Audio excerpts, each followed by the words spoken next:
It's still early. Where to now?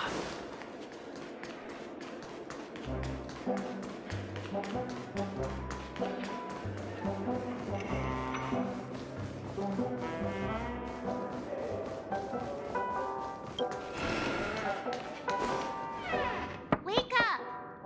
Wake up! Hey, wake up! The sun's frying your butt.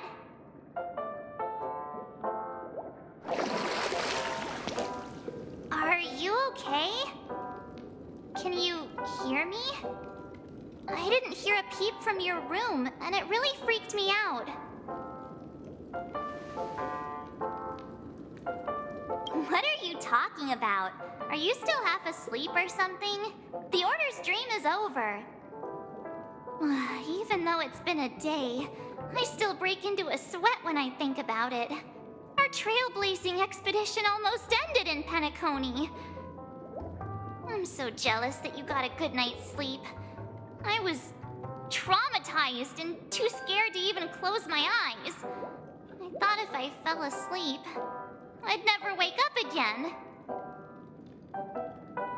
The Stellaron was sealed while you were sleeping. The ordinary people in Penecony have no idea what happened. They just feel like something's missing from their memories. The family's official statement was like, "The Charmony Festival was attacked by an unidentified Stellaron and came to a halt." After all, they can't just reveal the truth about the Order. Now, all the major lineages, except for the Oak family, are dealing with the aftermath. The family has invited the crew to the Radiant Feldspar as witnesses for an important meeting. Everyone's waiting for you, so hurry up and pack. We're leaving as soon as you're ready.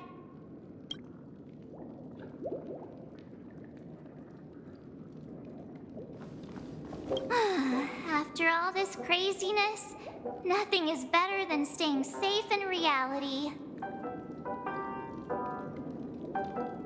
Yeah, let's go.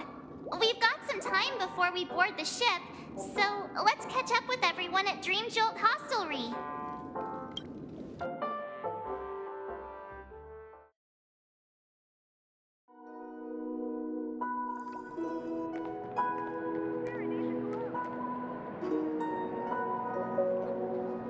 How extravagant. Just like Epsilon.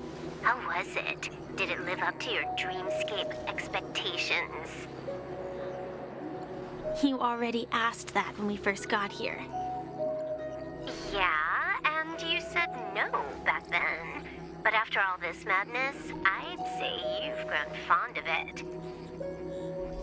Just a heads up, you're still on the Bloodhound family's wanted list, so keep a low profile. And this time, it's Firefly in the picture, not Sam. That's gotta be a whole new experience for you, right? Indeed. In Kafka's words, that's also a missing part of my life. Still, it'd be quite inconvenient if I can't move freely. Could you help me out, Silverwolf? I knew you'd say that. Don't worry. I've hacked all the systems and left no trace. Don't do anything that may draw attention, and don't talk with guards. They might recognize you. Keep these 2 points in mind, and you can go wherever you want, unbothered. Thank you. No problem, Miss Samuel. I love this fake name. Now that we're done here in Penecony, what will you do in your free time? I hear the Genius Society is here. How about we go stir up some excitement? Well, you know my script isn't over yet. I didn't bring you back to hear an answer like that. Don't worry. The script says that I'll experience 3 deaths, but also receive an unforgettable reward on the planet of festivities. How will I know if I don't try? All possibilities exist until the outcome actually happens, right? You may not realize it, but you have a bad habit. Whenever you seem to be asking a question, you've already made up your mind, and no words will dissuade you. Anyway, Kafka asked me to pass on this message. If you see anything fabulous in Penecony, get one for me too. Just swipe my card, you know the pin. She didn't specify anything, but I guess she means a dress, coat, sunglasses, or something else. You know better about fashion than I do. Sure, I'll keep an eye out. There's tons of options at OT Mall. Do you think she'll like trinkets, like hair accessories or brooches? Those sound more like something for young girls.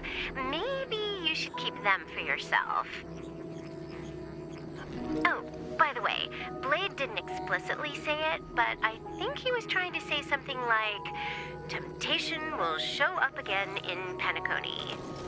He's always so subtle with his words. Got it. He was just worried about me.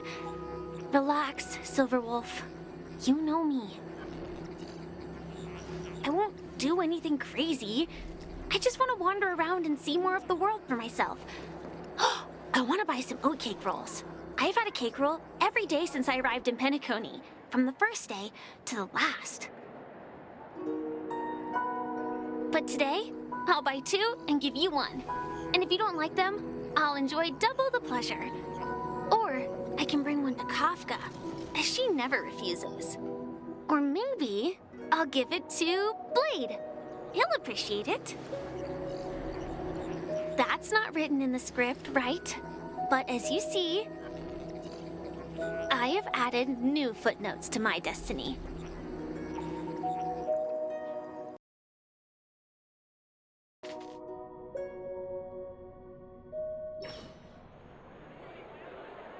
Welcome, Director Topaz.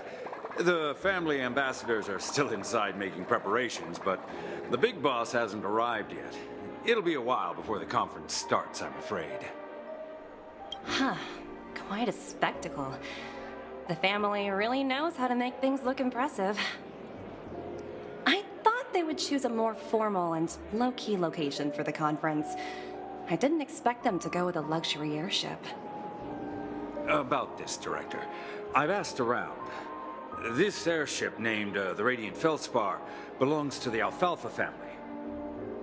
This conference between the IPC and the family will have a direct impact on Penecony's future.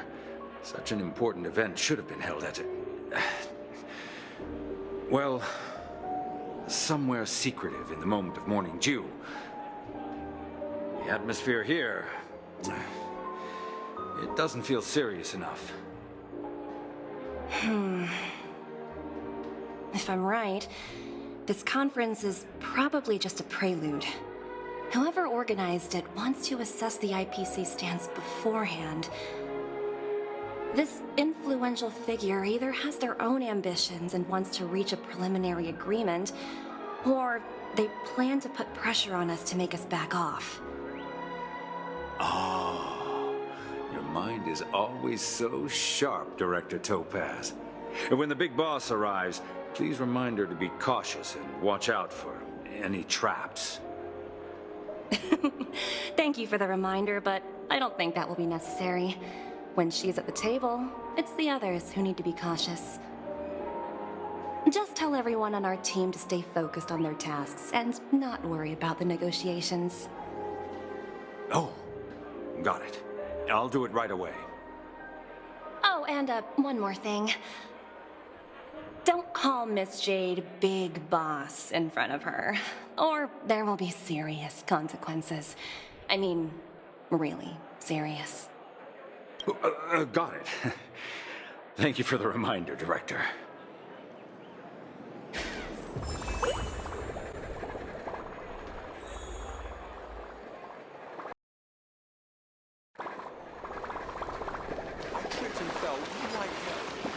Just go to the face blast.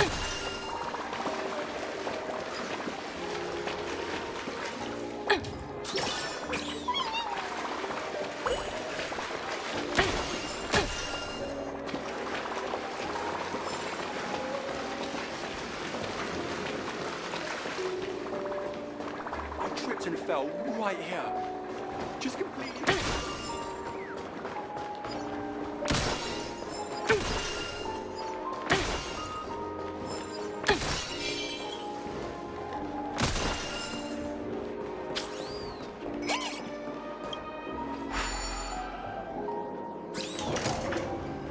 None of the important figures have arrived yet. Huh. Looks like the conference won't be starting for a while. Such a bustling place. I think I'll take a little walk around.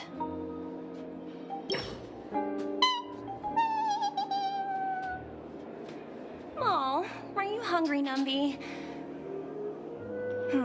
Food in the dream. Shouldn't taste bad, right? Numby!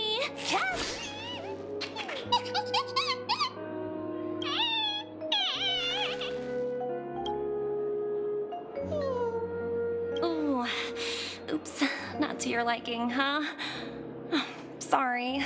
I'll treat you to a nice meal once we get back to reality.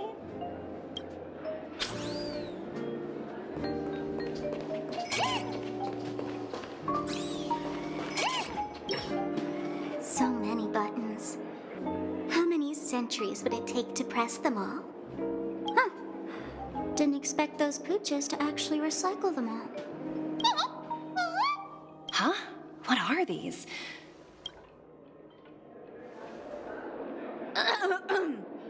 For your safety, please stay away from those objects.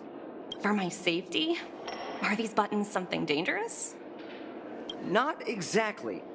Lately, there's been a prankster in the Sweet Dream who's been handing out strange button devices to anyone he meets. According to those involved, he said something like, "Just press this button and all of Penecony will explode." Luckily, no one believed him. Still, the Bloodhound family collected these buttons just to be on the safe side. Where's that prankster? Haven't the hounds caught him yet? Yeah, that guy has some skills, I'll have to admit that. However, you know, the Bloodhound family won't give up. Whoever disrupts order in the dreamscape will face severe consequences. Anyway, the family will deal with these things. Please kindly keep your distance.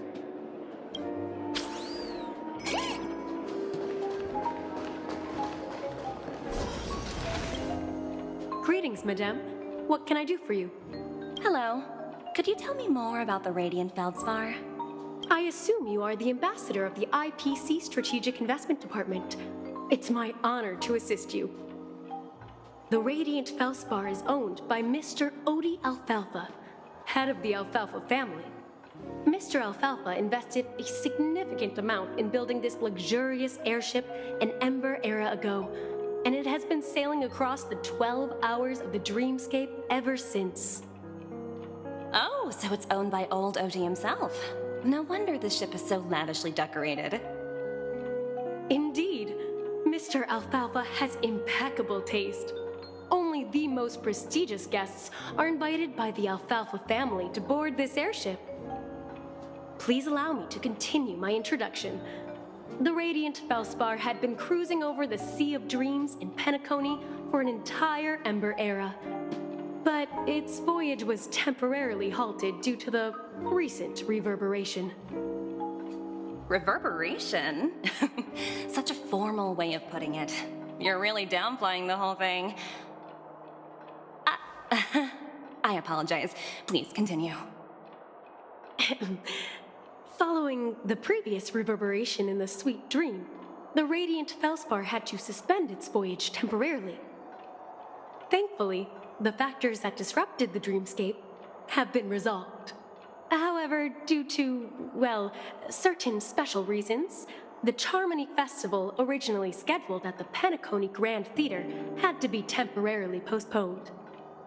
So, Mr. Alfalfa suggested relocating the Charmony Festival to the Radiant Feldspar, taking this opportunity to announce the resumption of the airship's voyage.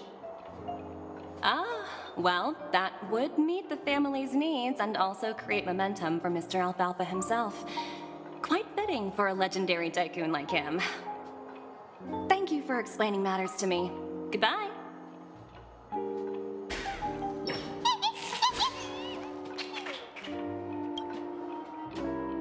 Hello? The Talent Motivation Department? Again? Internal review? Will it ever end? I'm working on a major project. I don't have time to squabble with you guys. The way I handled the Urillo case was approved by senior management, and all of the project logs and calls are complete. Can't you check on them yourselves? I just don't understand. Why are you so fixated on this minor case and constantly escalating it? Seriously, what's your purpose? Sounds exhausting. Why not just hang up? In my opinion, you handled that project quite well. A little ball of ice in exchange for the Astral Express's good favor. That's not a bad deal for the department. It's been a while, little Yelena. I've been looking forward to working with you. Never imagined this day would come so soon. Is there trouble? You can tell me anything. Just like old times. It's been a while, Madam Jade. I'm honored to have the opportunity to work with you. You're still so formal, aren't you? Forget about the hierarchy and treat me as your equal. No need for unnecessary titles like Madam. I'm sorry, but it might take some time to get used to that. After all, you are a senior. Well, now that we're both members of the 10 Stone Hearts, I need you to be at your best. Especially since the upcoming negotiations leave no room for error. As sharp as you are, I'm sure you've figured out the true purpose of this conference, right? I believe old Oti has taken it upon himself to test our limits before the official negotiations between the IPC and Penecony. That's true, and it works in our favor. Do you know why? If we can reach some sort of agreement with old Oti beforehand, and gauge our opponent's boundaries, our future negotiations will go much more smoothly. That's the obvious benefit. Exactly. And the hidden benefit is that as the head of the Alfalfa family, his actions suggest that the 5 lineages might not be as united as the Odes of Harmony would suggest. As long as the influence of Harmony hasn't completely permeated their core, personal desires will always have their way. Thankfully, influential figures in Penecony haven't entirely suppressed their own desires. It's similar to the power struggles within the IPC. The supposed all-for-one philosophy shared by the 5 lineages. It's just a slogan now that the Dream Master has gone. After the downfall of the Yoke family, old Oti's faction became the dominant force in Penecony. Even if we consider only the succession order, he's the longest serving and most senior among all the family heads. Yes, that's exactly why we need to handle the conference following an agreed-upon strategy. It's like playing a game of chess, where every move needs to be carefully thought out. Absolutely. The 3 steps of negotiation. Listen, test, and strike. That's what you taught me. Pretty clear. Although, you seem to have changed the order in the Urillo case. That was based on my personal experience. I apologize for interrupting your conversation, but the family head is ready to meet the ambassadors from the Strategic Investment Department. Time to get to work. Let's prepare ourselves and meet that esteemed supporting actor. Remember, our goal is to create an opportunity for the IPC to enter Penecony. Aventurine has already made a small opening, and you and I, we're going to tear it wide open.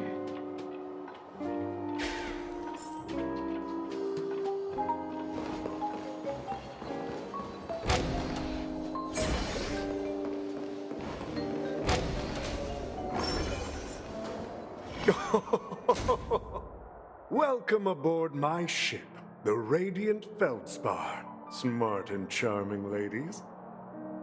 Please, have a seat. Let's have a pleasant conversation.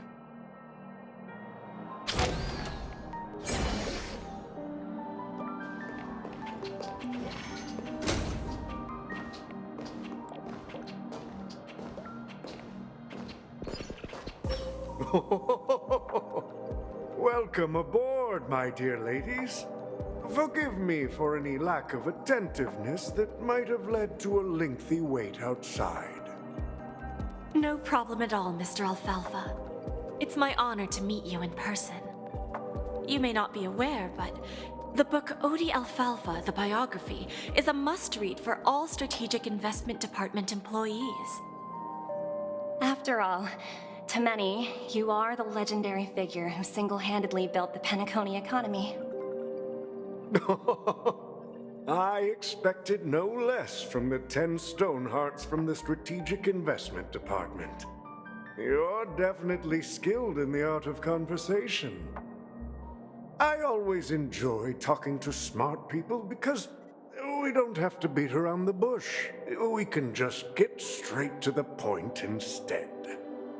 Since I invited you IPC ambassadors on board, I'm sure you've figured out the topic I'd like to discuss, yes?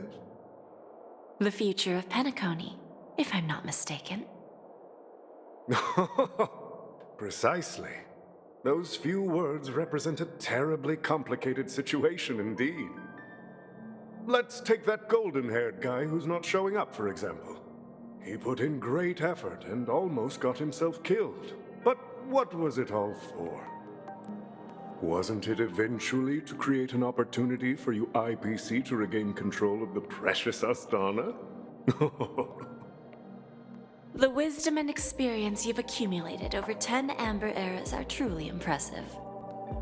Let's assume your assumptions are correct, Mr. Alfalfa. How would you respond to the IPC's actions? I appreciate your composure, Miss Jade. You must have witnessed much in your worldly experiences. However, perhaps you don't know much about Penecony. Old Oti won't sit idly by when faced with a greedy wolf.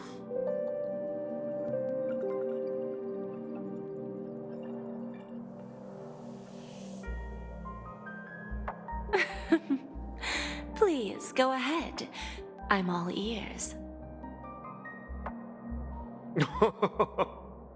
Then I'll be straightforward. I requested this meeting before the official conference to dissuade the Strategic Investment Department from trying to lay a finger on Penecony. If you back off now, you can make a smooth exit and prevent the IPC from losing face during more important negotiations. One of our P-45 executives was attacked and nearly killed in the dreamscape. The IPC can't simply ignore this incident. Moreover, considering the turbulence during the Charmony Festival, Penecony's credibility has taken a hit in the public's eyes.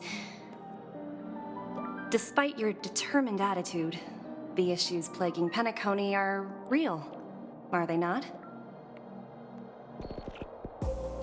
You used the term real, Miss Topaz, but let's not forget that this is the realm of dreams.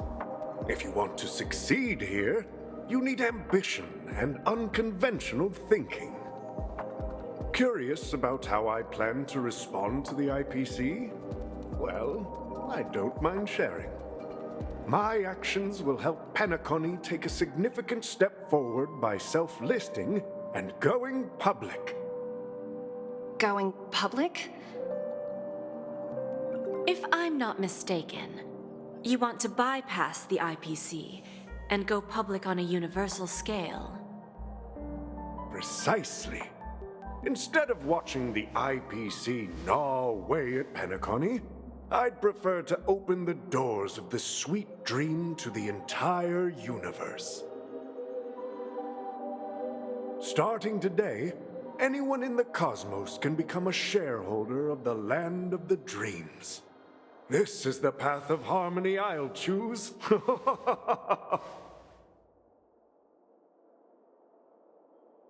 This reform should have been implemented earlier, but unfortunately, the Oak family were a bunch of blockheads blinded by order. Their level of intellectual flexibility doesn't even come close to an old fellow like me. Thanks to the little reverberation earlier, the biggest obstacle between me and my reforms has been eliminated. The Alfalfa family will publicize the financial results of Sweet Dream Paradise, so that the entire universe can see that despite the catastrophe, Penecony still holds immense potential and opportunities, and that the family remains confident in its future.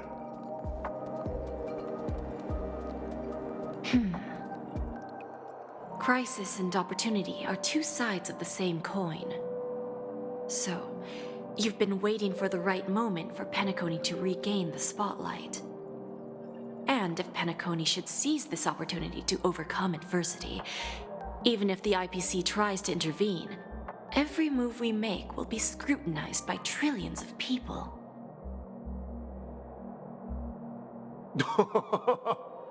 Now I'm convinced that you've indeed familiarized yourself with my biography, Miss Jade.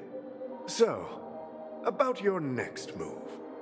Please, consider it carefully. Indeed. We need some time to digest such a wealth of information. I suggest we conclude the first half of our conference, Mr. Alfalfa. Please allow Topaz and me to confer privately for a few moments, and to respond on behalf of the IPC later. Of course. Take your time, dear ladies.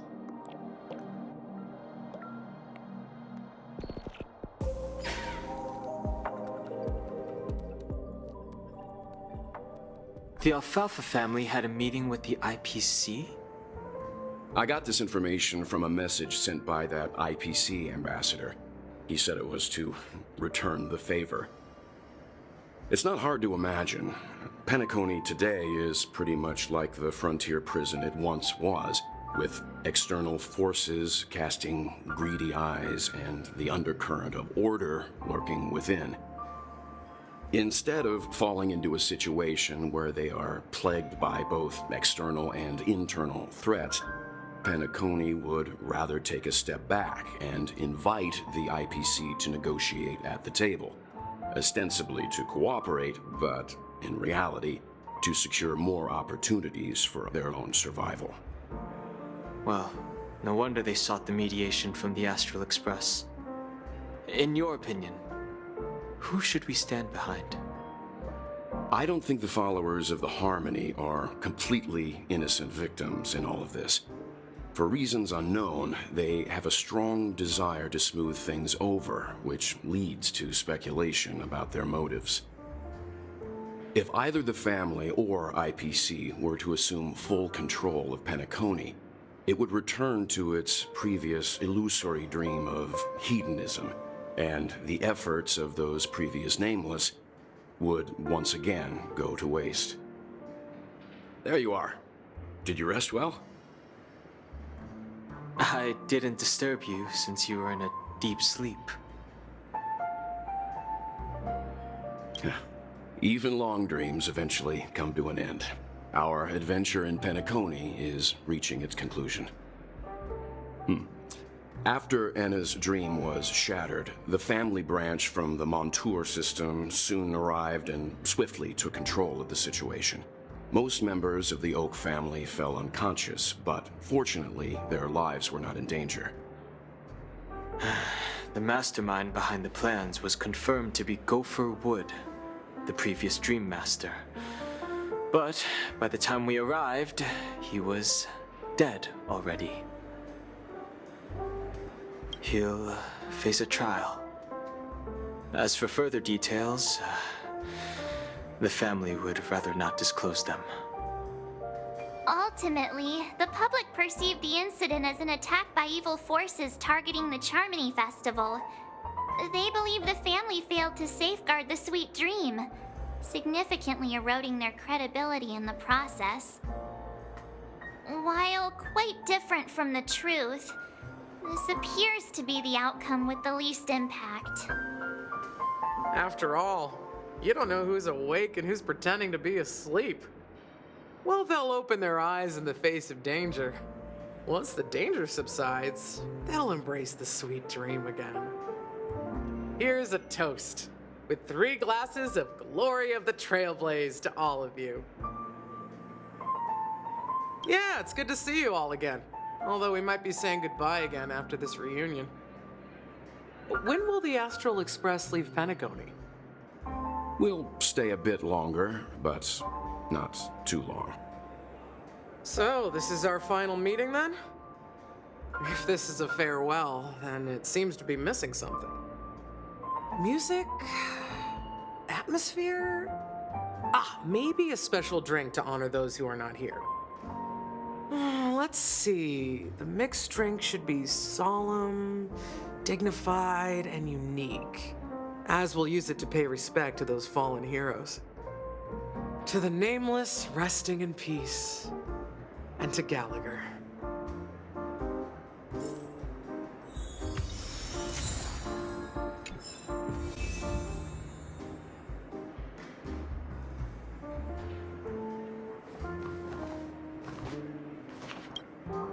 Ready to mix your drink?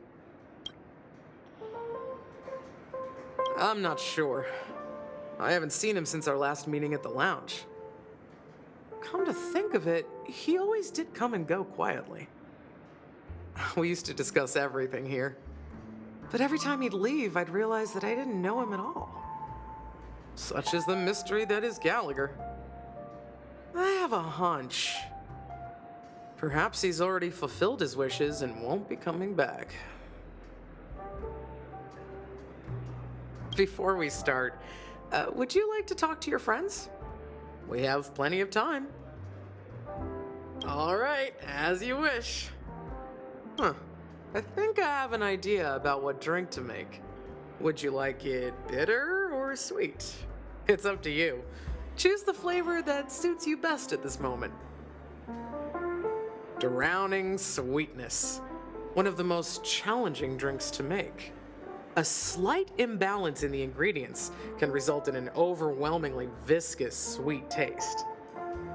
However, with the right ratios, you get a uniquely sweet drink with a lingering aftertaste. Not a bad choice. Let's start mixing.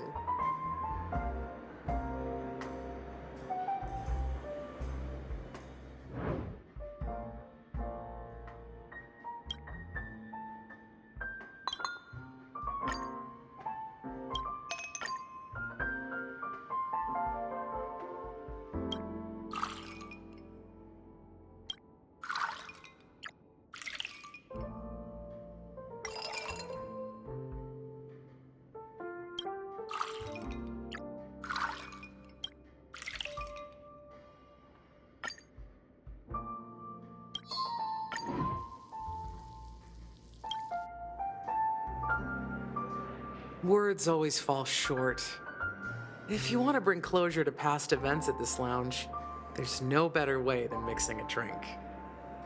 Blend all your memories and emotions together and stir them well. Through the filter of time, what remains in the glass is something to savor. Well, it's done. Here's to the Nameless resting in peace, and to my friend Gallagher. The spirit of freedom will spread far and wide among the stars, and its legacy will be more timeless than a pastoral song. We're not accepted by the outside world, so we've gathered here. And one day, our souls will return to the same place. Cheers.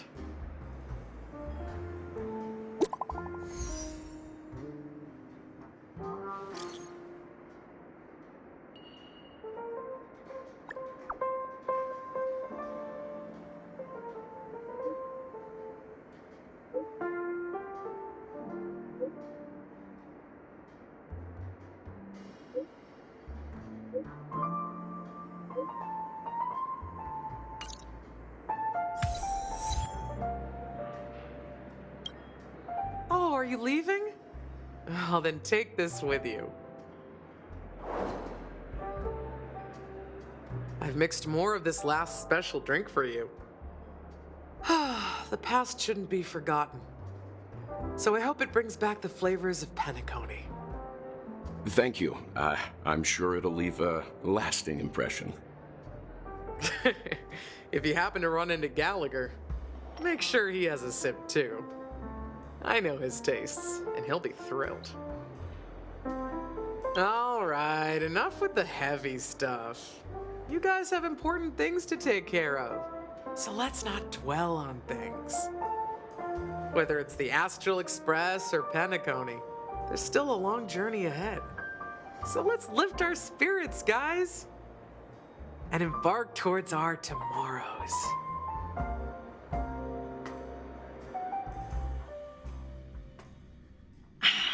Old Odie is a tricky opponent. I didn't expect him to take the risky step of going public at such a critical moment for Penecony. Indeed. He's definitely bold. It's that kind of boldness that made him the Odie Alfalfa he is today. Still, the outcome is uncertain. Shouting loud doesn't necessarily carry any weight. What about the phone call I asked you to make, Topaz? Ah, they agreed. But it'll take some time before they arrive. Just as it should be. The sweet dew should be served after the bitter poison.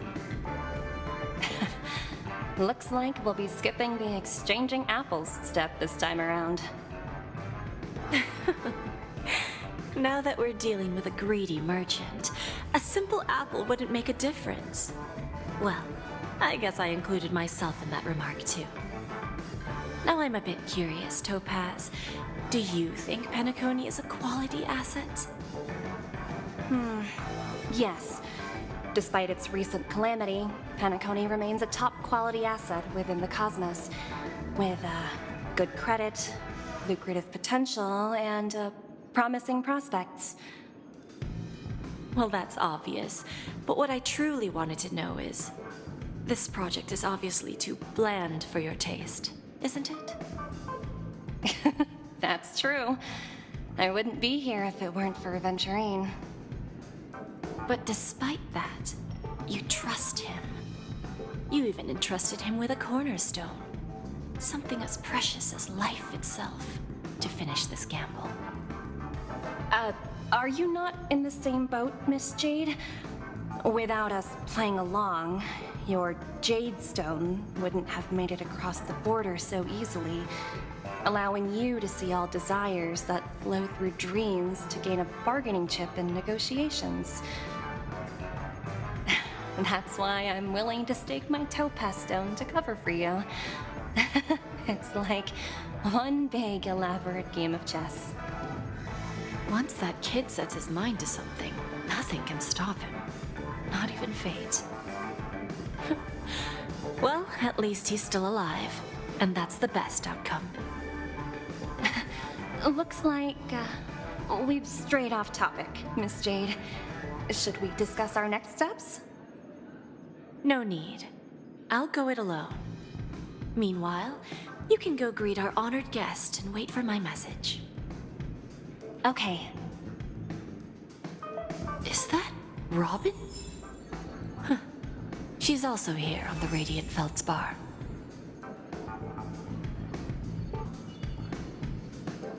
There's a good child. Do as you're told.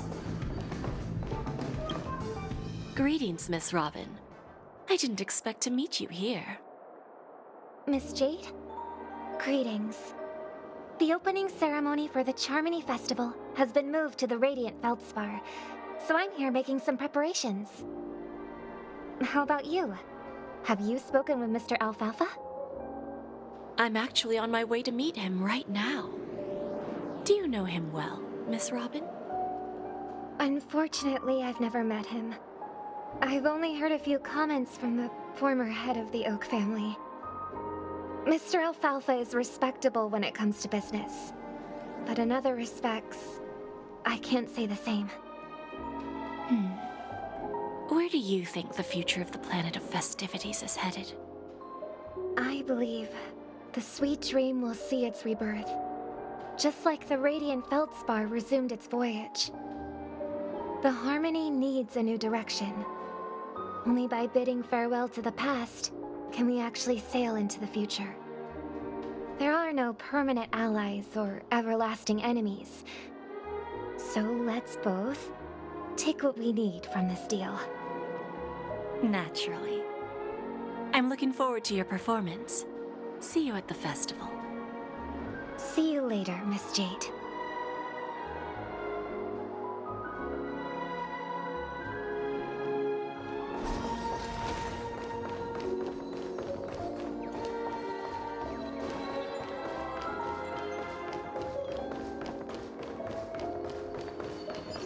Make a wish.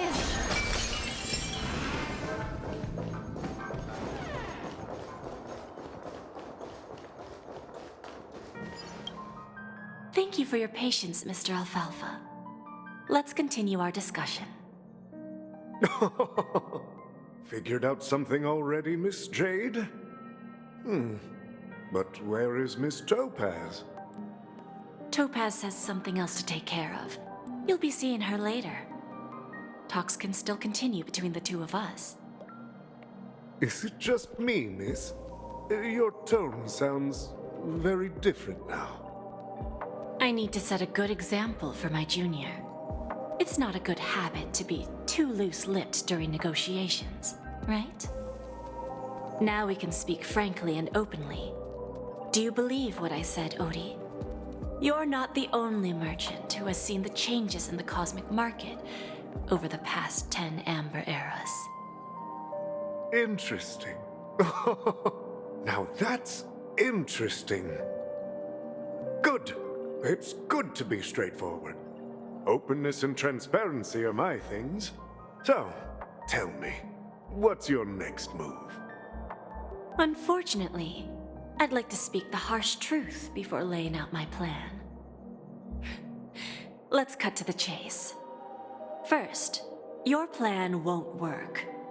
Penecony has no way of sidestepping the IPC and going public. Second, you can't stop the IPC from entering Penecony. We've got all the time and connections in the world to find a way in.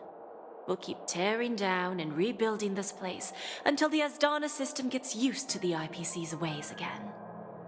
Now, I'm repeating your words exactly. If you don't want to be a laughingstock and have everyone gunning for you at the official conference, you'd better drop your little pie-in-the-sky plan. Oh, interesting. Indeed. You surely have a way with words. Now, I'm curious to know what you have up your sleeve. Mr. Alfalfa, let's not forget that the IPC controls the biggest interstellar publicity platform. More than half the news networks in the universe take their orders from us. The moment news spreads about Penecony going public, trillions of customers will immediately receive a message like this. The family's protection for Penecony has expired. Any mishaps in the dreamscape could result in permanent brain death. Care to guess how many ways we have to turn Alfalfa credits into worthless junk within a measly 24 system hours? With the entire cosmos keeping a close eye on Penecony, I assure you, it won't be too hard. You really think you can pull that off? Even from Pier Point, as distant as it may be, I'm more than capable of keeping you on a tight leash.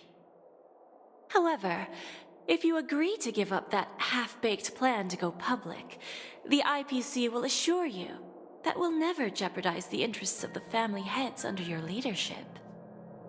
After all, we also need allies here in Asdana. The IPC can assist Penecony with financing, starting by acquiring 30% equity shares. With our financial support, stabilizing and rebuilding Penecony will be a piece of cake. 30% equity, you say? Who can guarantee you won't want more in the future? That's the brilliant part of it all. The answer is simple. No one. There are no guarantees. It all hinges on self-awareness and mutual respect. However, the board of directors will consider the interests of the family heads to some extent. You're a smart merchant, old Odie. Isn't the whole purpose of this elaborate game to showcase your business acumen and seek more benefits for the family? It benefits us if we both take a step back. And if that's not enough for you, I'm pretty sure that another goal of making Penecony go public is to expand the influence of the Planet of Festivities and attract more customers. I understand your concern, and I have a solution for that, too. Fine. Now I see your sincerity. As the head of the Alfalfa family, I don't think I have any reason to refuse your offer. However, as their chosen one, I still need one final answer. Go ahead. I'm listening. When I was a child, I heard the adults recite the tale of the ancient Amber Era, about the ascension of Xipe, the Harmony, and the downfall of Enna, the Order. The Order and the Preservation used to be close in ancient times. So, why does the IPC, as a follower of the Amber Lord, seek collaboration with the family instead of aligning with the Order? The answer is simpler than you think. It's all about credits. Everyone's favorite thing and the universally recognized currency among the stars. The IPC has the power to perpetually ensure their value. With each new world integrated into the credit system, the IPC adds another building block to its cause. Eventually, all exchanges, capital, and businesses will operate within a unified monetary system. By then, all planetary developments will be recorded in accounts with well-defined values and the ability for exchange and circulation. And the heart of everything will be Klepoth's credit. Ah, and then the IPC will be able to exert influence over everything. Our intention is to establish enduring preservation, so I'm sure you can understand. This universe doesn't need two types of order.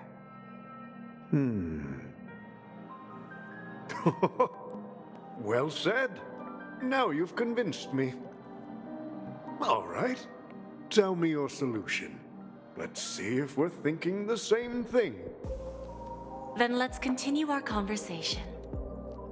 Please, Topaz, invite Sweet Dew to join us at the table.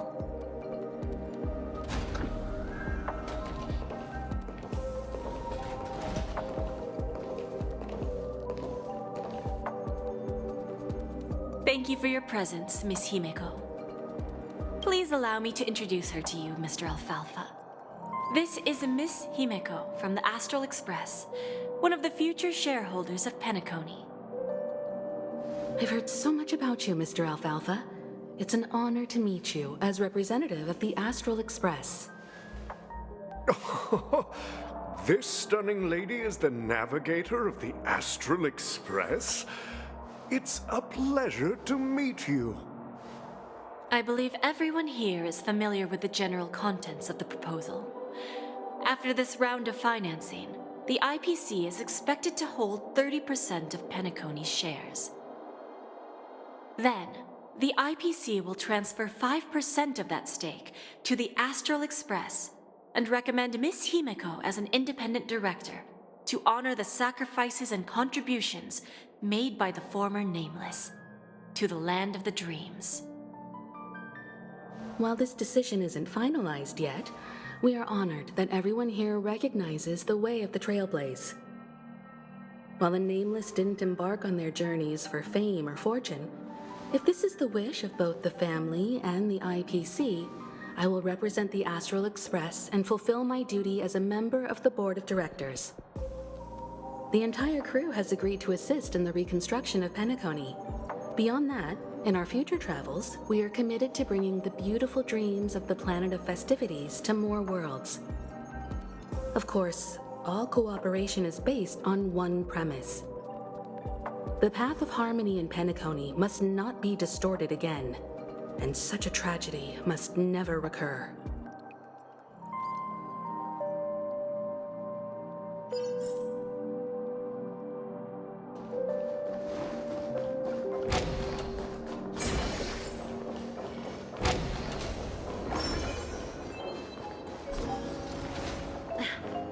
Watch yourselves.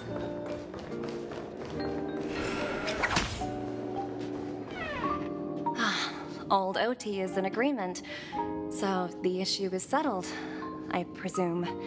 What about the remaining family heads? They will soon realize the situation. When old Odie answered the last question, he represented more than just the Alfalfa family. When should we schedule the formal negotiations? I'll handle the arrangements. It's all up to you. I'll step back and let you handle the negotiations and takeover. I won't be involved. But Miss Jade, this is... Aventurine initiated this case, and you were his project partner. If that kid hadn't overplayed his hand, I wouldn't have been pushed to the forefront. I came here today to help you sort out the toughest issue. I trust you'll be able to wrap things up quite nicely, little Yelena.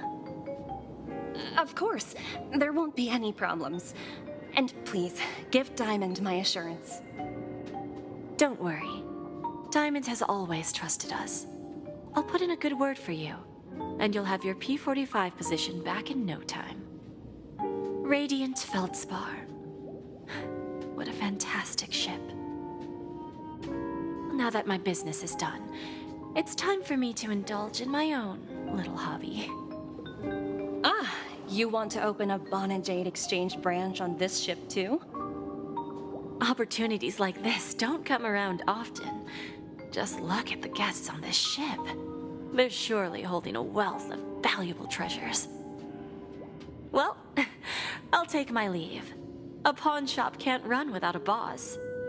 See you around, Topaz. I have one more question for you, Miss Jade. Go ahead. That dose of bitter poison. I'm curious as to how you found this information. I didn't find the information. It came to me. It was from a lady concerned with the future of the Harmony. In return, I've agreed to help her with something, but that's for later. We can deal with it after we leave Penecony. You see, that's what investment is all about. The seeds of opportunity are already sown. They only need a little bit of nourishment to take root. And then after, all we need to do is wait patiently. Like right now, for example. It's just about time my final guest boarded the ship.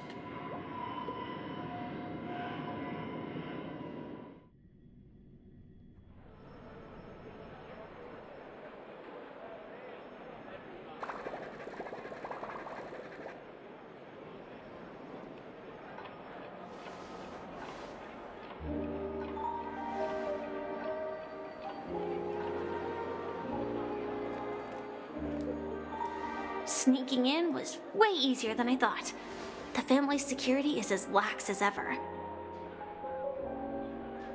So, this is the Radiant Feldspar. So luxurious. A pawn shop that grants wishes. Is there really a place like that on the ship? I'll find out for myself if the rumors are true or not.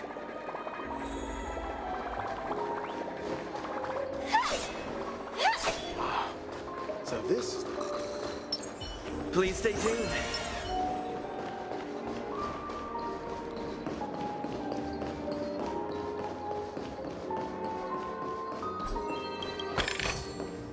No danger detected. But never let your guard. Is that him? Huh. Vanished in the blink of an eye. So the Astral Express is here too. By the way, there's one more thing. Mr. Alfalfa and I discussed it.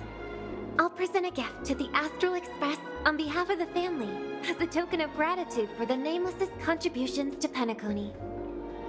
Please help me with the necessary arrangements. Right away, Miss Robin. Can I ask you something? Oh, greetings, miss. Is there anything I can help you with? Do you know how to get to the pawn shop? Pawn shop? Ah, you must be talking about Lady Bonajade's place, right? I heard she offers, special services there. I've marked the pawn shop's location on your device. Please feel free to check it out. Lady Bonajade. I think I've heard that name somewhere before. Was it from Silverwolf? Come to think of it, she disappeared after mentioning that she was going to meet with the Genius Society. I wonder how things turned out for her.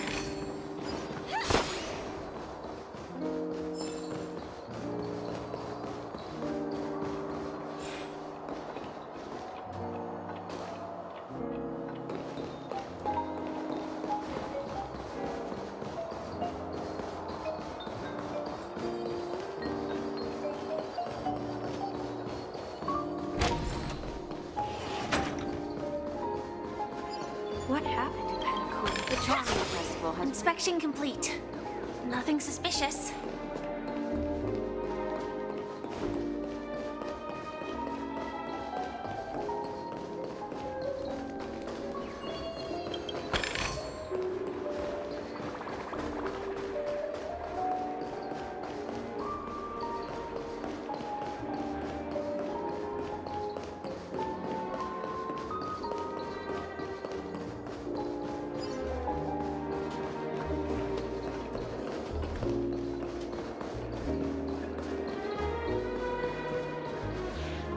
If I win, your chest is mine.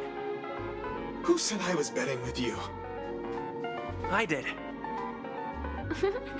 They are still a ball of fire as ever. Sorry, but I've got to find Lady Bonajade first.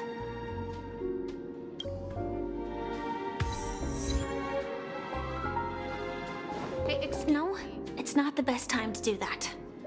Sorry, but I've got to find Lady Bonajade first.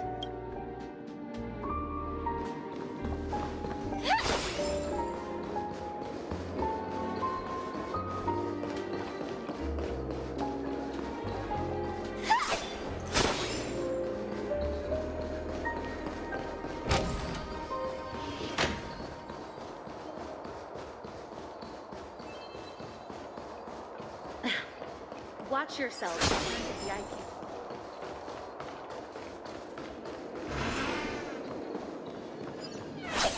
Welcome to Bonajade Exchange, Radiant Feldspar branch. How should I address you, dear lady? Just call me Samuel.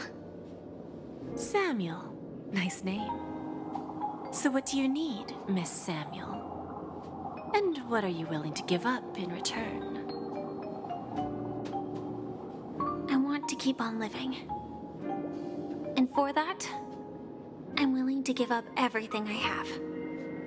Everything you have? That's right. Everything. Miss Samuel, I think you'd best turn around. It seems you're not quite familiar with the term pawn. What do you mean? I mean it literally. I sense your burning desire to live, but unfortunately, you don't have anything of equal value to offer. Okay. A pawn shop that grants wishes. I see. It's just a marketing gimmick. Well, that's quite a harsh accusation. I understand you may not fully comprehend what I mean, but don't worry. I'll help you understand. Go and talk to these people. They're all customers of my pawn shop. See for yourself if their wishes have come true. Once you've done that, come back to me. I'll help you understand the true meaning of pawn and make you realize what you're missing. That Lady Bonajade feels more like a money lender rather than the owner of a pawn shop. Well, I've got nothing better to do anyway. I'll do as she says and see what happens. Which one should I pop? 1, 2, 3, 4, 5.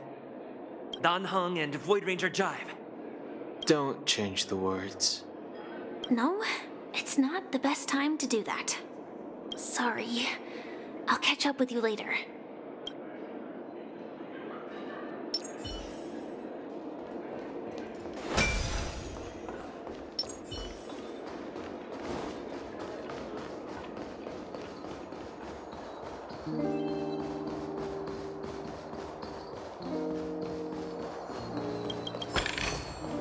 No danger detected, but never let your guard down.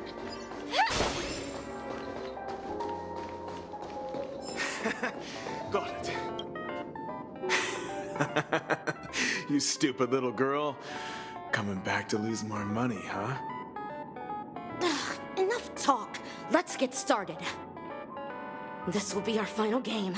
I'm betting my entire fortune. Oh, a big talker, huh?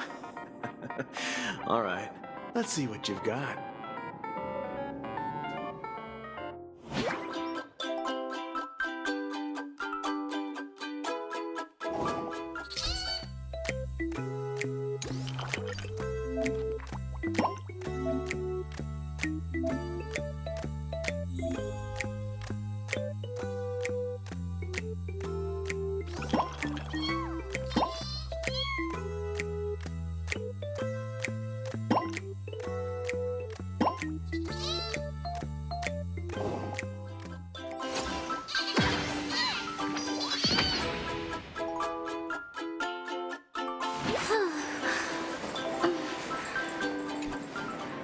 I won?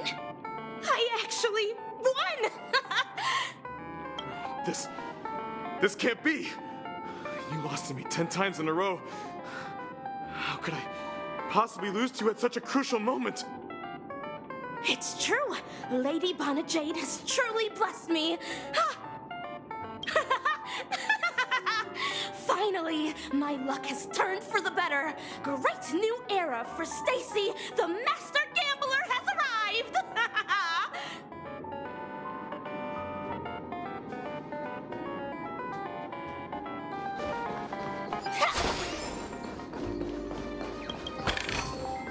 Inspection complete. Nothing suspicious.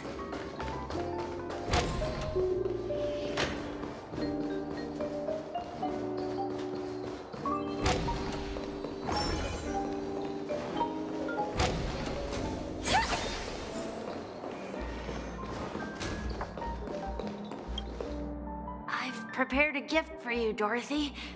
Check this out. Whoa! What a beautiful necklace! Is it made of cymophane? It's stunning. How did you know I love jewelry made of cymophane? It has the same purple hue as the necklace my dad gave my mom. I've never told anyone about it.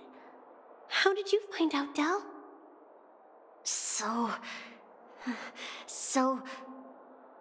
Well, will you go out with me? I will. Really? I mean, really?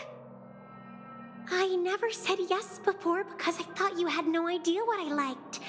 But this gift made me realize you were actually paying attention all along, trying to learn everything about me. So yes, I will.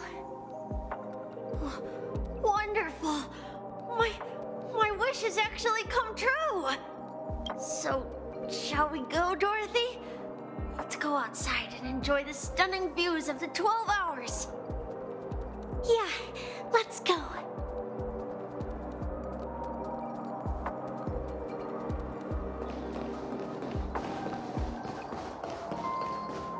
A pleasure to meet you.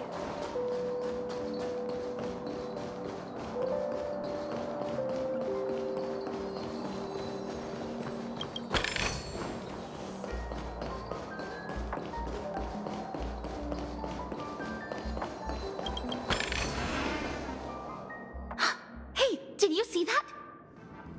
The gray-haired one outside. Don't look around, just focus on your drink.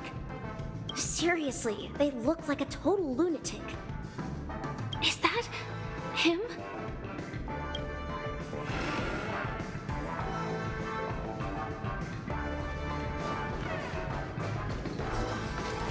Chirp, chirp. Origami bird. Hey, little birdie. Come on. Oh, calm down already. Everyone's staring at you. No, it's not the best time to do that. Sorry. I'll catch up with you later.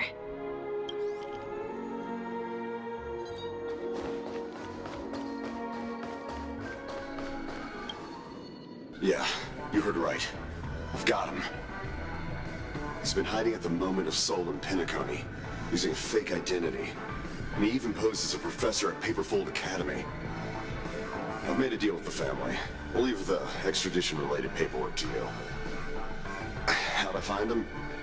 Well, let's just say I had some help from an influential figure. Don't ask for the details. 22 years. Yeah. 22 years of chasing this guy all over the cosmos. You know, never thought it'd end up like this. Right here. I'm gonna hang up for now, partner. I need to raise a glass to myself.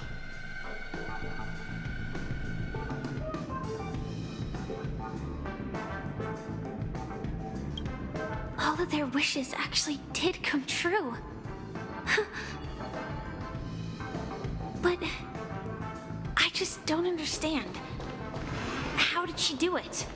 And what does pawn really mean? I should go back and ask.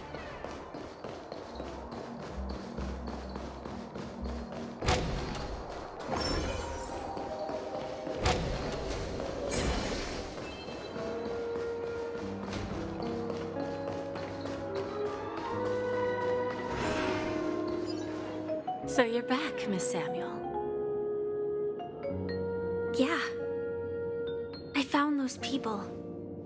And it seems their wishes did come true after visiting the Bonajade Exchange. But I'm not sure what you want me to see. They all seem to be living fulfilled lives. Not so fast. This step was just to show you that the Bonajade Exchange is genuine. That I had the power to grant their wishes. And now, I'll tell you the price they paid. Dell was from a wealthy family. He was head over heels for Dorothy and wanted to win her heart. So he made a deal with me. He put up his entire fortune in exchange for a gift that would impress Dorothy. It was a piece of cake for me, thanks to my IPC connections. However, Dell will soon find himself evicted from the dreamscape because he can't afford his room. Whether he can bounce back from poverty, well, that depends on him. Let's just hope that necklace will keep the relationship from crumbling. Then there's Stacy, a lady with a gambling addiction. She wanted some serious luck, but she had nothing to offer. So I took something else instead. I took away all her close relationships. From the moment she stepped out of the Bonajade Exchange, every casino in the cosmos would remember her name. But her parents and siblings would sever ties with her, and it would be impossible for Stacy to make any real friends again. She will accrue a vast wealth, due to her good luck, but she'll never be able to use it for the people who truly matter to her. As for Detective Walker, he spent 2 decades chasing down a wanted criminal for some heinous crime. But he never caught the guy. In his desperation, he came to me. He offered his own memory system as collateral. In due time, his memories as a detective will be erased, and he will completely forget his own identity and all the sacrifices he has made. Interesting, don't you think? I fulfill people's desires and grant them favors, and soon they come back to me with even greater desires. When people see others' desires get fulfilled, they develop their own desires. It seems like an endless cycle, but it does have a goal. In the end, I will get what I desire from this whirlpool. And patience happens to be one of my greatest strengths. So now, do you understand what you must give up, Miss Samuel? Or should I address you as AR-26710, a remnant of Glamoth's Iron Cavalry? I'm not surprised. You are much calmer than I expected. Entropy loss syndrome. Truly an unjust misfortune, isn't it? The higher-ups in Glamoth implemented such a failsafe within the genes of their warriors, just to make sure the Republic's most powerful weapons wouldn't fall into the wrong hands. As for the price, those Iron Cavalries weren't exactly seen as regular, independent humans, so there wasn't really a price to be paid. However, you are different. You're now a Stellaron hunter, a living being named Firefly. Naturally, you want to continue your existence, but with the firmament front gone, the people who know the secret and can cure the disease are nowhere to be found. Are you suggesting that the IPC has a remedy? Well, there might be a silver lining. That's all I can say for now. I see. It's no wonder you said I can't provide anything of equal value. Because nothing I own holds any meaning. So, you're going to ask me to personally restrain my partners to ensure my own survival? Unfortunately, that's not quite the case. Partners. A nice way to put it. Now I'm even more curious about the Stellaron hunters.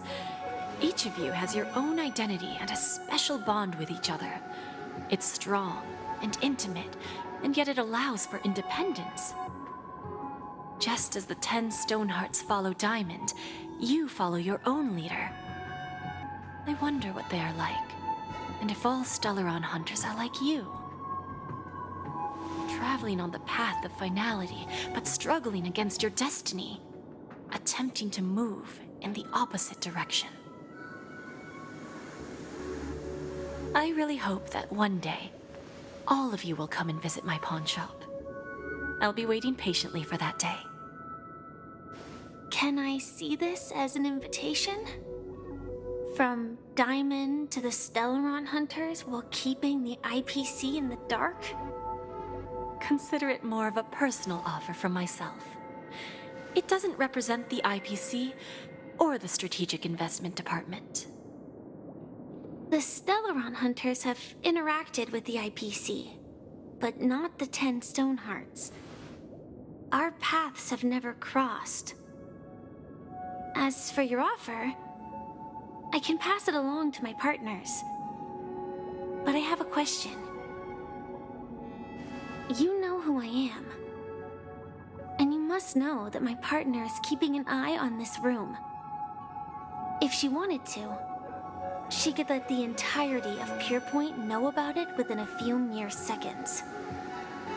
What drives you to take such a risk and extend this invitation on behalf of Diamond, even if it could lead to your downfall? Simply put, you and I are the same. However, unlike you Stellaron hunters or the Astral Express, we band together merely to obtain what we want. Each of us has our own past and destined ends, and on this journey, we have been invited by Diamond to join him. This journey could be either brief or long, as each of us carries a void in our hearts that can only be filled from the outside. So, Diamond made us a promise to divide the power of the Emanator of Preservation into 10 pieces and give each of us a cornerstone to fill that void. Mortal flesh is fragile, yet my heart is unyielding like the monolith. For without this resolve, the way of preservation would fade into oblivion. So, you understand? This pledge goes beyond a mere oath. It's our collateral in exchange for opportunities, wealth, survival, and a future. And whatever we gain from it will fortify the Stonehearts in return, allowing us to achieve the great cause of the preservation when the war among the eons eventually comes.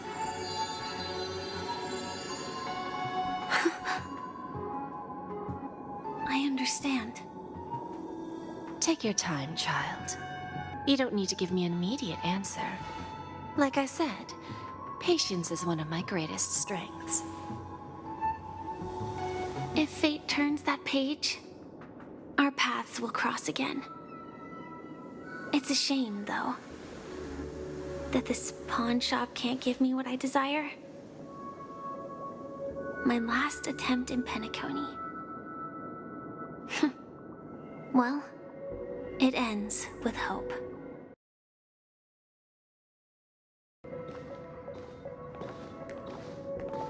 Lady Bonajade? I've come to deliver the collaterals promised.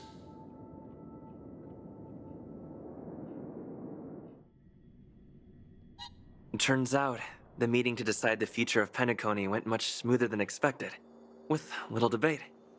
Oh, the Charmony Festival's opening ceremony is starting soon. I should head down and take a look. This airship has quite a few treasures. A bountiful harvest.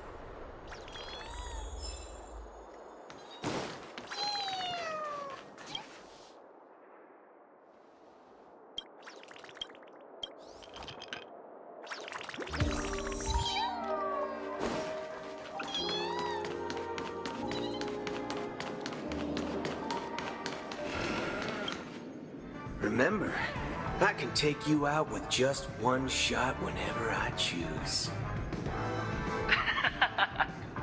Oh, that'd be my honor. Don't worry, I hate cheating at the table. You better. Ah, look who's here. The great hero of the Astral Express. The most dazzling trailblazer in all of Penecony. Oh, you're here too. Long time no see, friend.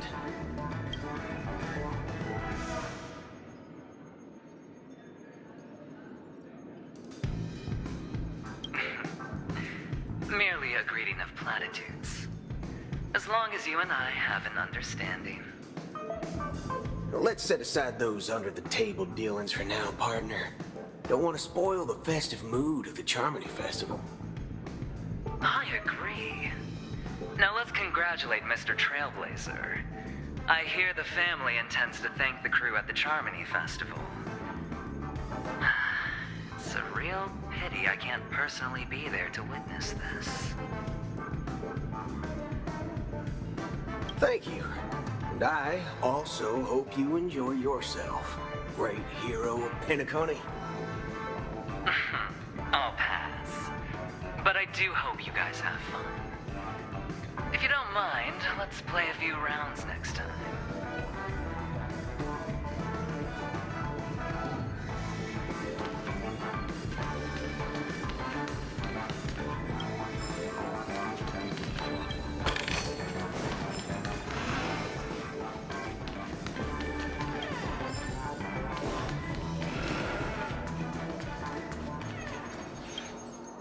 Ah, yes. I remember you. Your performance at Herta's space station was adequate, I suppose. No wonder that gambler likes you so much. This individual is my responsibility during the trip. Nothing more than an errand from the Office of Academic Affairs. Very well. The Charmony Festival is about to commence soon. Take advantage of this unique opportunity. A blend of work and play is essential for superior knowledge absorption.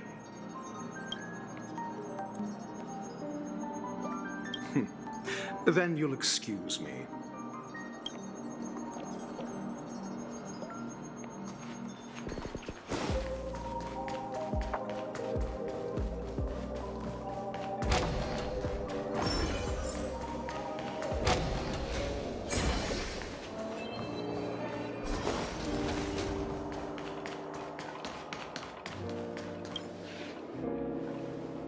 Well, if it isn't my old friend.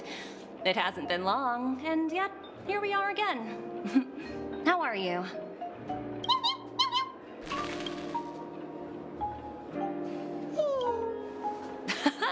That's what I thought. I heard you guys pulled off a big stunt, cutting down the Oak family in one fell swoop. Such a pity I couldn't be there, or else I would have lent a helping hand.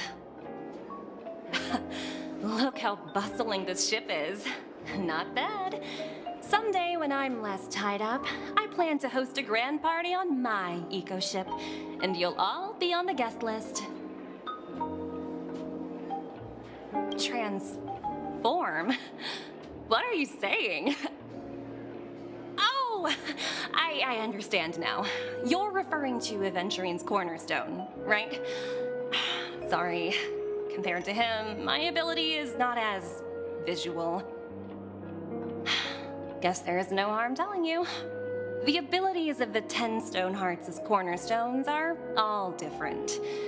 Some can even read your thoughts, grasp your desires. So, be careful. Now that I think about it, it was good that Branya got there when she did in Bellabog. If she came any later, we probably wouldn't have ended up as friends.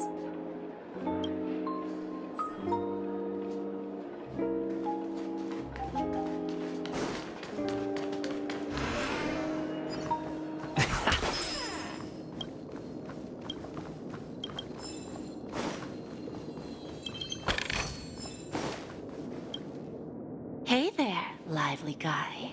Welcome to the Bonnet Jade Exchange. What should I call you? What a unique name. So, mister, what do you wish for? And what are you willing to sacrifice for it?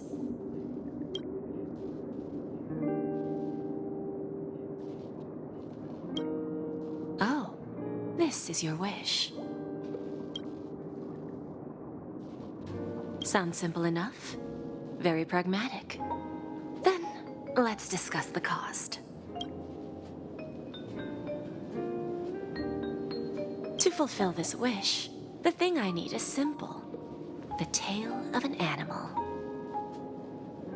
Well, it's a two-legged animal with black fur, a round head, and long ears. It's omnivorous and is prone to mood swings. Most importantly, it has mastered the human language and can communicate. Bring its tail to me as collateral, and your dreams will come true.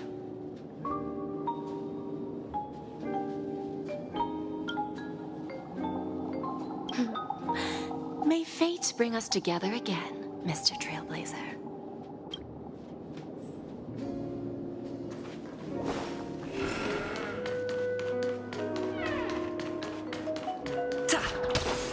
What services do you require?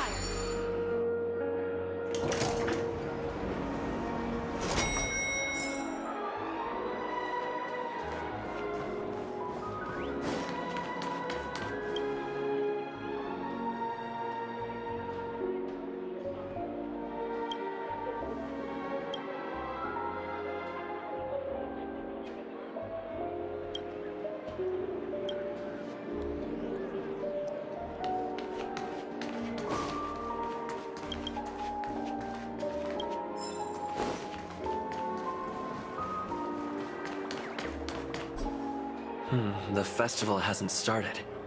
Let's take a quick break. Hi, we meet again. Who's that? It's really you! I knew I didn't get the wrong person. Yes, it's just I didn't get the chance to say hello. There's still some time before the Charmony Festival starts. Do you want to chat?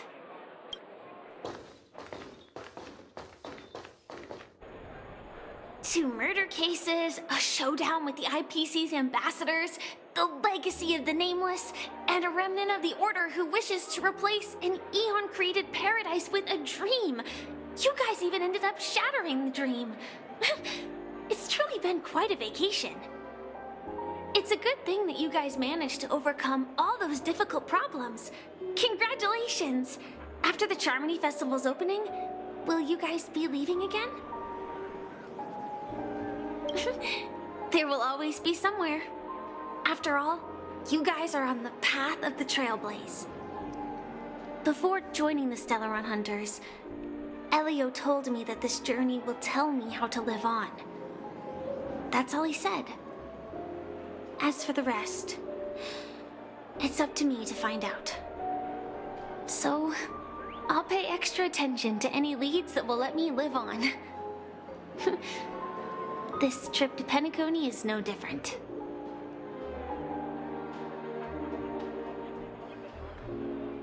Yes, sadly I was looking in the wrong place. But I did reap some rewards. Do you know Miss Jade from the IPC's Strategic Investment Department? Bonajade Exchange belongs to her. She told me her price, but... No. But what she wanted wasn't my answer either. Of course I want to live on.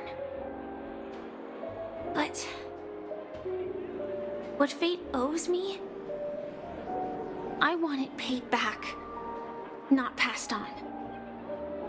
No one else should be involved because this is a grudge between me and fate. Speaking of which, actually, I feel that I still owe you a formal apology for that matter with the performer of the Iris family. Even the smallest of lies can turn into a betrayal as sharp as a blade.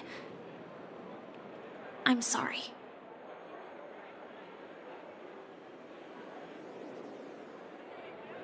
It was an emergency, so I never had the chance to formally apologize to you. And admittedly, I was the one to blame.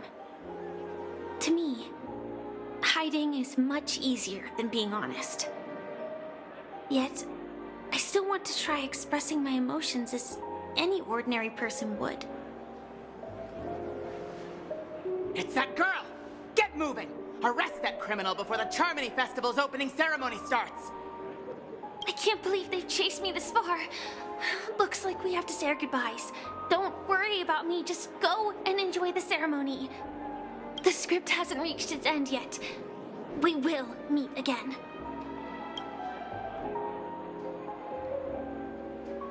I hope she's okay. But if it's only those two hounds again, she'll probably be fine. I'll send a message later to check in on her. Let's go attend the Charmony Festival first.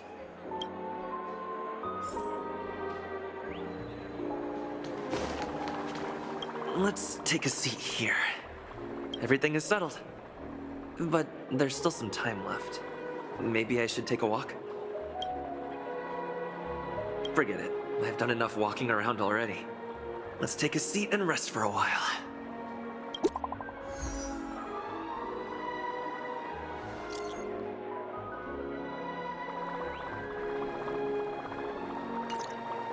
Looks like I don't have to worry about her.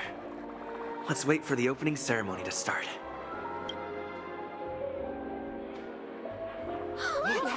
It's Miss Robin!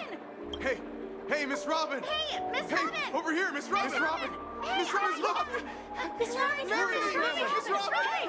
Glory to the family! Glory to the family! I'm your biggest fan, Miss Robin!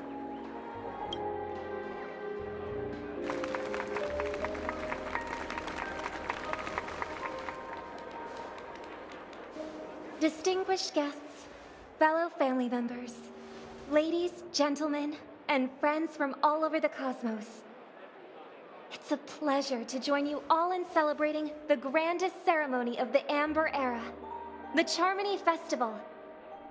Firstly, on behalf of the Penecony family's 5 major lineages, and on behalf of myself, I'd like to extend a warm welcome to all our guests.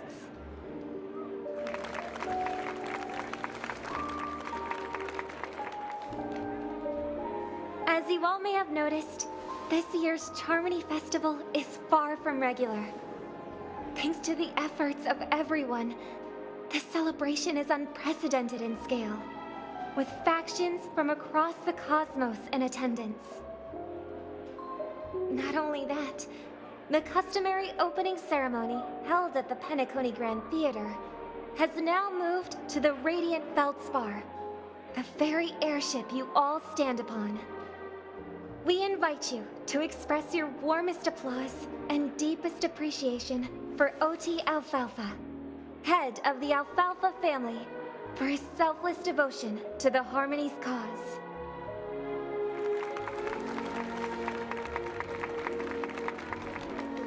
What makes this festival so uniquely significant? As is widely known, the Radiant Feldspar had to halt its voyage due to an anomaly in the Sweet Dream, sparking widespread discussion in the 12 Hours. Thanks to the hard work of Penecony's internal and external factions, we've finally gotten the dreamscape back on track, just in time for the Charmony Festival. And as they say, good things come in pairs. The Charmony Festival not only celebrates this achievement, but also marks the relaunch of the Radiant Feldspar. And finally, the last reason. Does everyone remember the Watchmaker? In truth, the family has poured their efforts into this festival just to commemorate this legendary luminary. The father of Penecony, Mikhail Chard Legwork, one of the legendary Nameless who laid the foundations of Penecony. In the most bewildering times of the planet of festivities, it was he who descended from the sky with his companions, who taught us through trailblazing where freedom lies. It was also they who led the vanguard in the pioneering of the dreamscape, in exchange for what is now known as the Paradise of Harmony. It can be said that Penecony's splendid success today is deeply rooted in the trailblazing ethos the Watchmaker planted within us. Only by honoring this trailblazing spirit can we fulfill our mission and spread harmony to a broader audience. Aw, that's so nice of her. She's talking about us. Oh, come on. It doesn't matter if she's talking about the old or new generation. We're all still part of the Astral Express family. And now, the Sweet Dream is back on track. All thanks to the Trailblaze, of course. If it weren't for everyone on the Astral Express, we wouldn't be able to successfully host this Charmony Festival.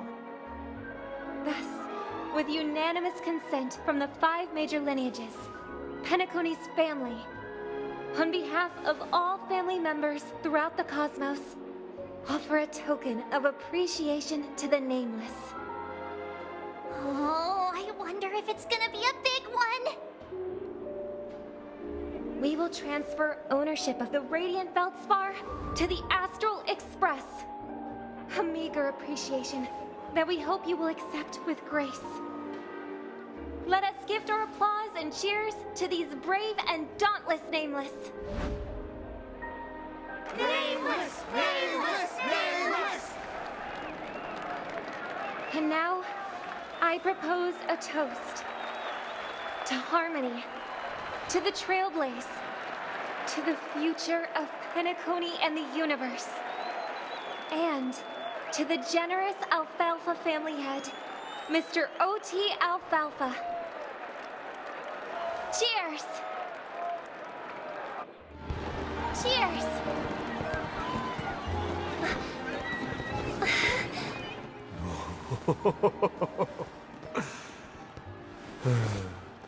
To make a decision like that. This little bird is no less capable than her brother. All's well, all's well. Right. But have you forgotten someone, my gray-haired friend? I put a bomb on this ship. You have 10 minutes to find it. Better hurry. When did this get shoved into my hands? There's still so many bombs. Now's not the time for plot twists. I can't handle this alone. Time to create a group and inform everyone.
All set.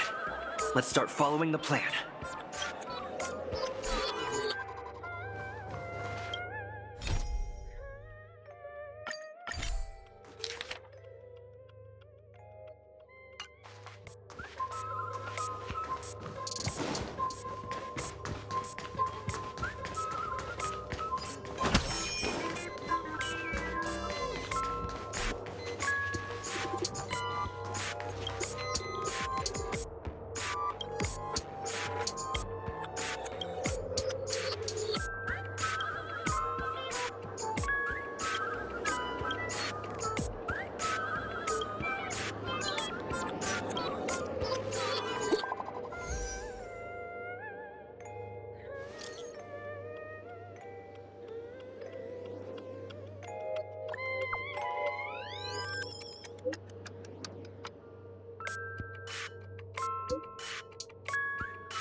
At least I made some progress. Gotta keep working at it.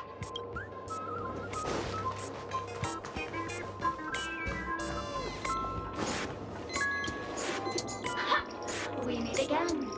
I am Penecony's famed detective. Got yourself into a pickle? I'm more than happy to help. But unfortunately, I'm preoccupied with a couple of unsolved cases. So, you'll have to wait your turn. Bob. Drat. It completely slipped my mind. Dr. Boom specializes in explosives. I need your help, mister. You've had quite a few run-ins with Dr. Boom. And with the recent bomb situation, you're bound to find evidence that proves Dr. Boom is the killer. The first case is the Soul Glad factory arson case. We found a hammer, a doll, and half a liter of unidentified fluid at the scene of the crime. Our forensics results showed it's a red herring. The second case is the Blue Hour auction robbery. A gang of masked thugs broke in, stole a fragment of the Astral Express, and left behind a large hammer, a doll, and a half-dead red herring at the scene. Those are all the details. The way I see it, there must be a link between these two cases that will be the key to exposing Dr. Moon. I trust in your deduction. Which piece of evidence do you think is the deciding one? Correct answer! You're good, gray hair. Your mind is pretty sharp. Seeing as you've put in so much effort, I'll throw you a bone. The bomb's not here. This is only a prank I've craftily set up. Hurry, time's running out. You better find that real bomb quickly.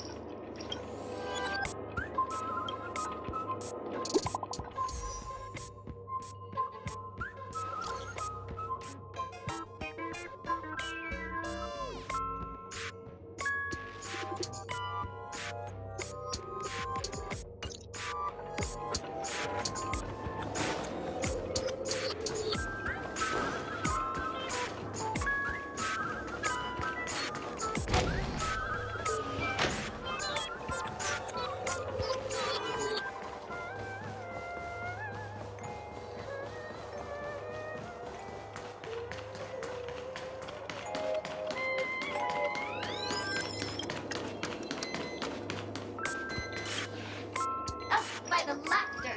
To think you've seen through my disguise this quickly! Honestly, my dear Mr. Gray Hair, you're just like that ferocious pangolin in Madame Susan's bedroom. Keep your shirt on! A watched pot never boils, mister. I'm on to you. You're here because you accepted bribes from the duplicitous and corrupt leader of that Sparkle Gang. The scoundrel who was to become mayor of Sparkle City. Blazing Bro! This evil city has fallen into depravity. As the sheriff doll, I cannot idly stand by and do nothing.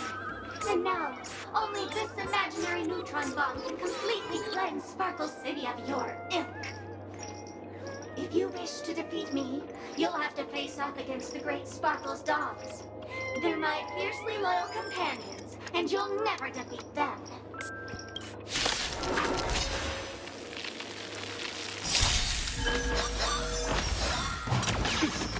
Nice second, my friend. Indulge yourselves! Stand still. Take your positions. The mood is set. Let the show begin! Dreams do come true. Ill-tidings manifest.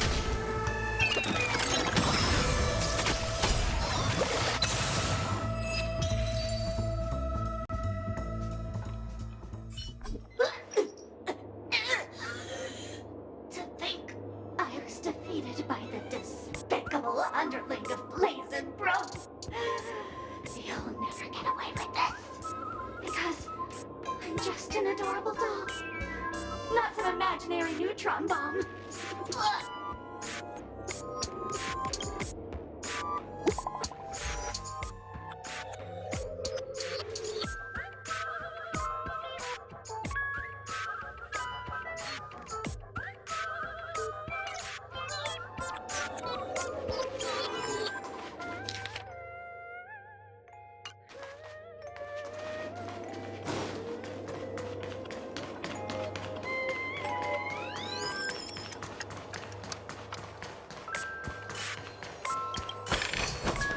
Looks good.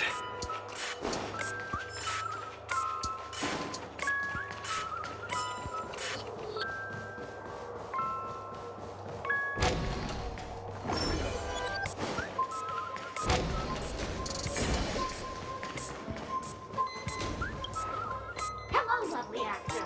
You can call me the director doll. I often use this name in film credits. If you didn't know, I'm the one who directed the entire farce in Penecony. As the leading man of the show, what did you think? Feel free to share your thoughts. Well, actually, due to the current plot requirements, you're only allowed to say one line. So please try and resist the urge to share your thoughts. It's all my fault for being duped by the masked fools. The screenplay was written by someone named Miss Sparkle. She said she graduated from Sparkle University's film directing and screenwriting program, so we instantly hit it off. Who knew that there was no such thing as the film directing and screenwriting program at Sparkle University? In fact, Sparkle University isn't even real! Ah! Sparkle! Since you're done asking questions and I'm done answering, according to the script, I must reveal to you the fact that there's no bomb here at all, thus causing you to want to kick yourself for spending this whole time listening to me prattling on, after which we will part ways. But don't fret, I've also prepared a gift for you. A dream bubble that has the thrilling life and death moments I shared with the beautiful memo keeper. If you haven't seen it yet, you should hurry up and look for Dr. Edward.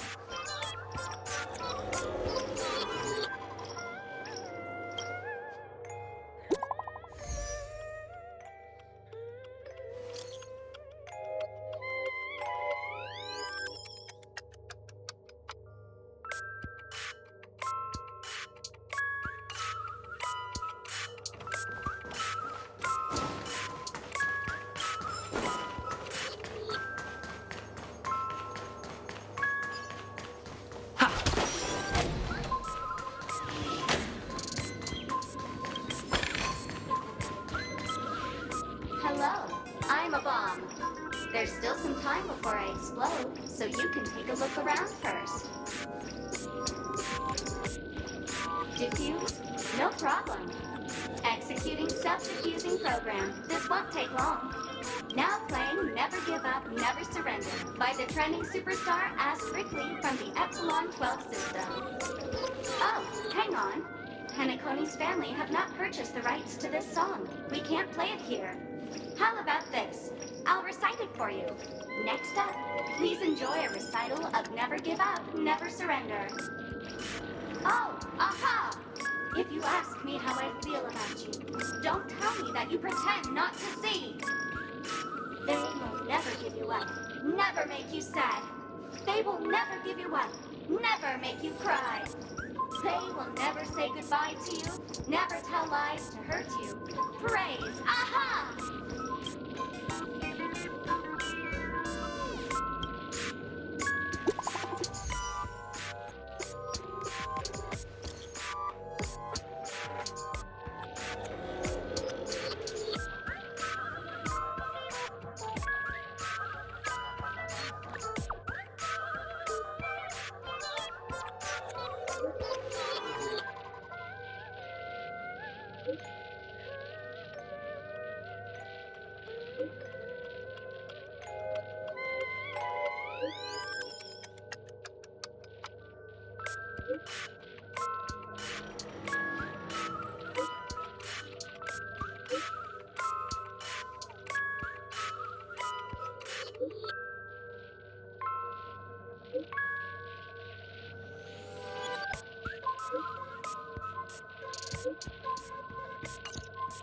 Not much time left. I hope I make it.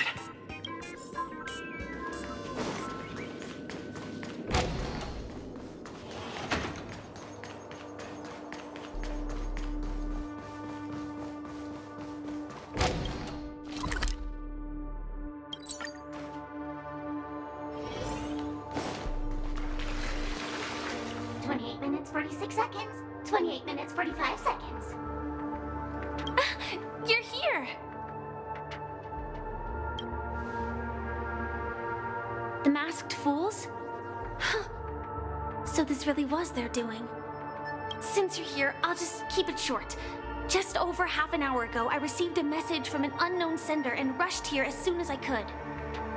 27 minutes, 52 seconds. 27 minutes, 51 seconds. The Sweet Dream has lost the protection of the Order. If it were to blow up here, the consequences would be unfathomable. I've scrutinized it for a long time, but the bomb's design is incredibly unique, as if it's been locked by some mysterious path force. Apart from its creator, I fear no one knows how to deactivate it.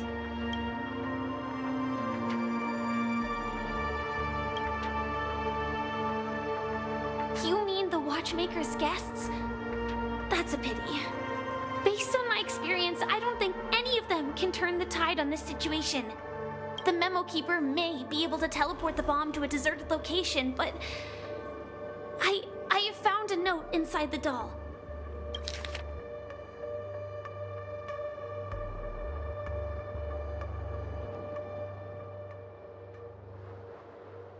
I don't know what grudges they have, but this path is a dead end, too.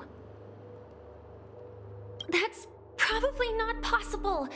Time is running out and she is a master of disguise. And even if we catch her, she won't come quietly. Actually, there might be another way. Do you still remember? The script said that I will experience death 3 times in the Land of Dreams.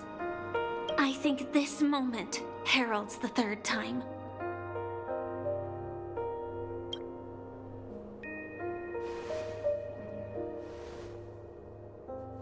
You may already know that I have no way of evoking dreams. I employ a Stellaron Hunter's special method in order to enter dreams instead. This allows me to perform feats that typical dream chasers can't. As long as I can bear the pain of the Memoria pressure, I'll be able to dive into the primal memory zone beyond the dream and extend a lifeline to the Radiant Feldspar. I will take this bomb into the depths of the dreamscape, as deep as possible where there are no living souls around. That way, at least no one will get hurt.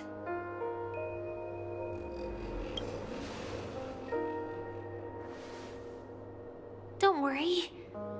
I believe that this Firefly armor will be enough to take me to where I need to go before the countdown ends. And maybe even make it back safely. At present, this is our best and most logical course of action. After all, a long story deserves a happy ending. I have some words to share with you, though they were spoken to me by Miss Acheron. She said that the so-called impossible is merely something that is yet to happen. At the moment, there are so many things that seem impossible, but are they really never going to happen? Maybe it's just that the moment to disprove these impossibilities hasn't arrived yet. Whether it be a literal ending, suffering akin to death, or a harrowing deathscape. Before the appointed destination arrives, they are all the same. Yet I can still make myriad choices. I also firmly believe that when that moment arrives for us to make a choice, the answer to our end will already be within our hearts. It is not destiny that shapes us, but we who shape destiny. The Astral Express and the Stellaron Hunters are like light and shadow. We walk on different paths, intertwined, moving forward and growing together. Maybe the end is predestined, but it is not today. Since things are going too well, let's speed up the countdown. Human life is short, just like fireflies to a flame. So if you have an answer in your heart, always remember, don't leave with any regrets. We have this right, don't we?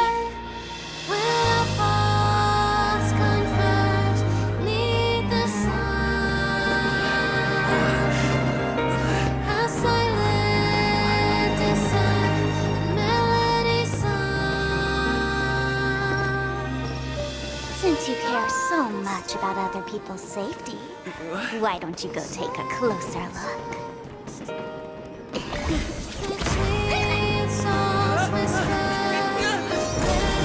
You see, everything is possible in this land of dreams. We each came here with our own goals and realize them in unimaginable ways. Regardless if the result was a sweet illusion or a bitter reality. It was an answer we longed for, day and night. So, why do people choose to slumber? I think it's as you said.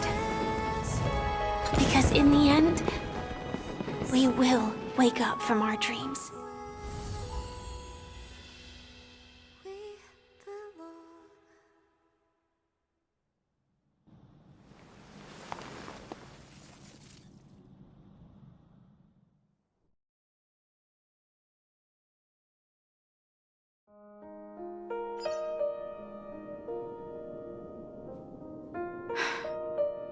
When I arrived, I happened to see a child holding it.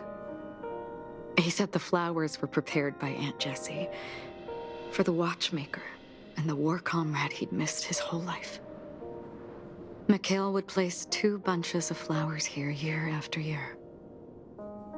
And after he left, it became 3. Your wishes will always be remembered by someone. Now, Penecony, as you hoped, has welcomed the dawn after a long, dark night. The path forward may not be a bed of roses, but at least people are prepared to step forth towards freedom. Tiernan, you can go home now. While the Nameless are also preparing for the next stop of their voyage.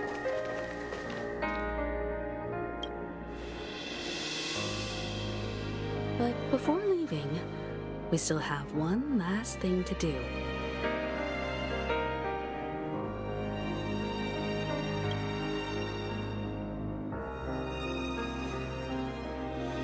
It is my honor.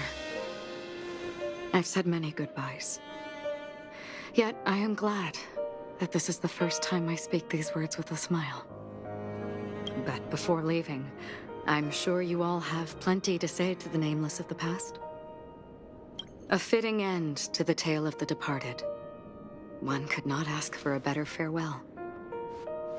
Go on. They're all here.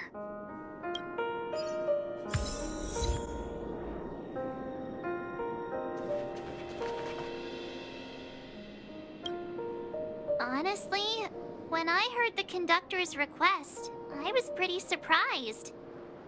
The Nameless. Those who trailblaze, doing good deeds but never seeking recognition. After all this time, how would we even find those 3 people in such a vast place like Penecony? But it seems, in the land of the dreams, anything is indeed possible. History may not remember the names of the dead, but the stars will attest to their journeys. The first glimmer of light in the prolonged night often illuminates little, as it is fleeting and the darkness too vast. But because of this, people will remember. As long as something shines in the night sky, then when the first star falls, countless more will follow, streaking across the horizon.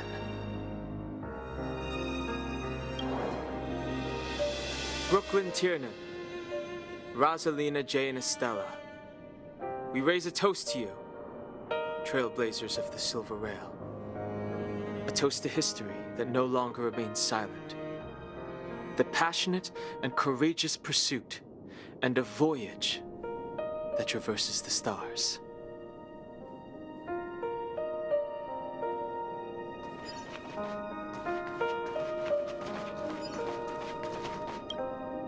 That statue. It wasn't here last time. Looks like this is the last riddle that Mr. Gallagher left for us. In the end, we still failed to figure out his true identity, or if he was even a living person. What should I say? I mean, this guy is definitely a history fictionologist, all right. I'm suddenly reminded of the time at the theme park when he said he was only 13 years old. Could that have meant something too? Either way, He's an enigmatic character for sure. At least our journey together in Penecony was real enough. And his loyalty and love for this land must have been real too, right?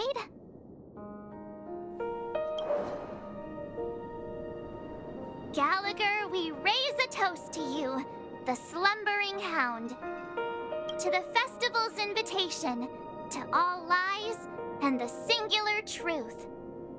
If we ever meet again, please don't talk in riddles.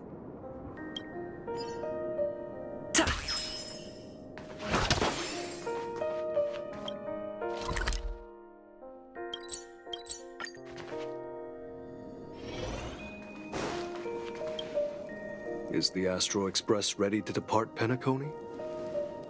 Apologies, Mr. Mika, that we are only now bidding you farewell. Oh, that's all right. You've all done so much for the Watchmaker, and we are forever indebted. Allow me, as the representative of Dreamflux Reef, to make another toast to all the nameless. What will the people of Dreamflux Reef do now? Many will continue to live here. Those accustomed to being awake will mostly have a hard time getting used to a life of darkness with their eyes closed. Though the order has faded, there must be someone to watch over this primal memory zone. Penecony's nights are long, and there are many who are still far from a good night's sleep. As for the sweet dream over there, we're still managing without it, aren't we? Mika and residents of Dreamflux Reef, we raise a toast to you, watchers of the long dream. To your tenacity throughout time, to each sorrowful night, and to the dawn that is finally upon us.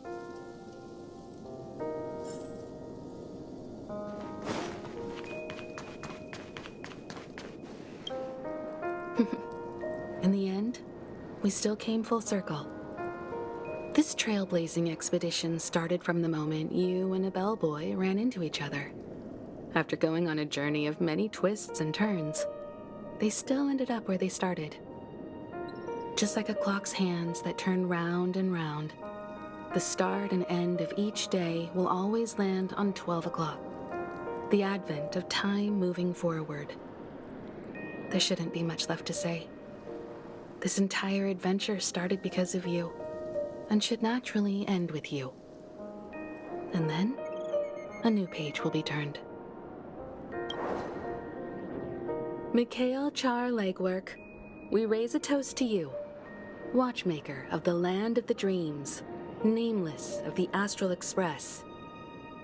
To Penecony's past, present, future, and the child's unwavering dream unto death. With that, our duty as Nameless should be complete, right? The Trailblaze can illuminate the way.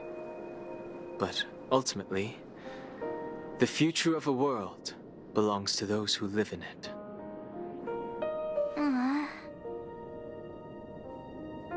I still feel that Mr. Mikhail must have really wanted to witness this day himself. What's on your mind, March? Just a strange feeling.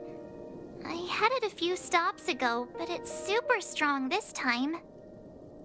Why not talk about it? Maybe everyone's thinking the same thing. I can't help but think that whether it's Mr. Mikhail, Mr. Tiernan, or Madame Rosalina, their lives must have been long, and they must have experienced plenty of stories. They were also young once, stumbling and bumbling around just like us, getting into scraps and mischief, that sort of stuff.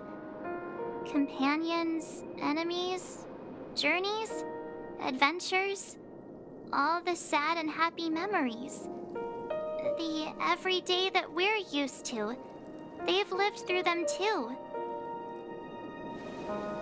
But those things are all in the past.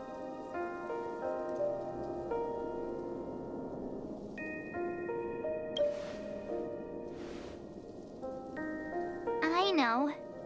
But the thing that I can't get out of my mind is the present. It'll be easier to understand if I use an analogy. Like when you're reading a book. If one of its characters keeps running into obstacles and experiences an ending full of regrets, we're bound to feel a bit mixed about it, right?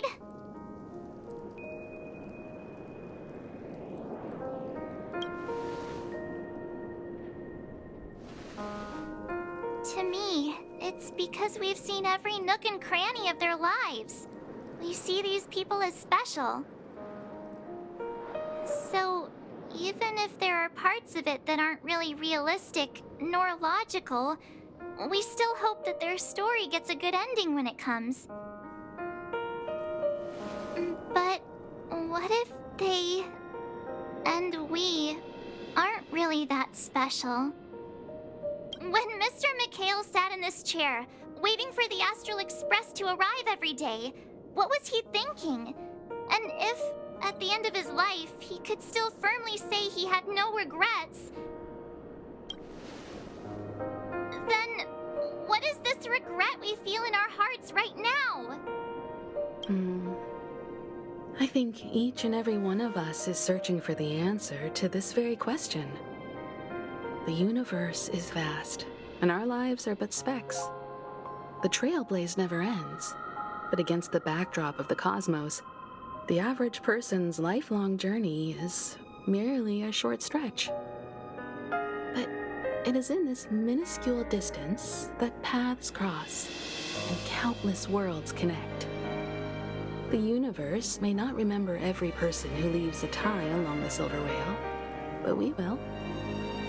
As long as we remember, their stories will never end. And what Mr. McHale has left for us is his answer to this very question. It may not be perfect, but it left a smile on this storied, jaded old Nameless's face at the end of his life. And its meaning will be interpreted by those who come after us. It's not the answer that's important, but what we can learn from others' answers, right? This is what trailblazing is. Sure. I'm really sorry for bringing down the vibe.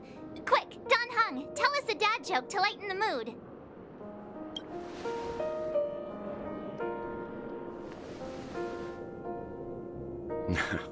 It's never a bad thing to reflect. One day, we'll all have to face our own farewells. But before that, we still have a long way ahead of us together. So the most important thing right now is to tell the conductor what we saw in Penecony. Then prepare ourselves for our next trailblazing destination. I should get back to the Express. Or maybe I could say my final goodbye to Acheron.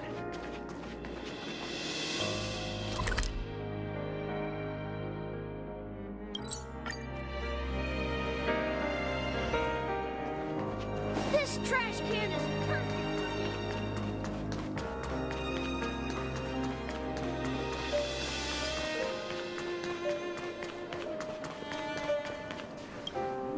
Do you still remember when we first arrived in Penecony?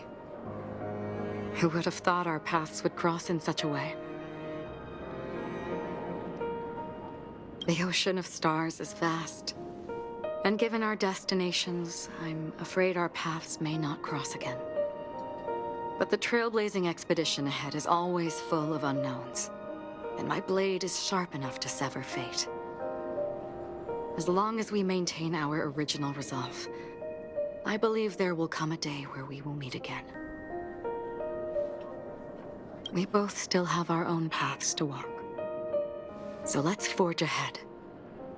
Hopefully, if we meet again, it'll be beneath clear skies.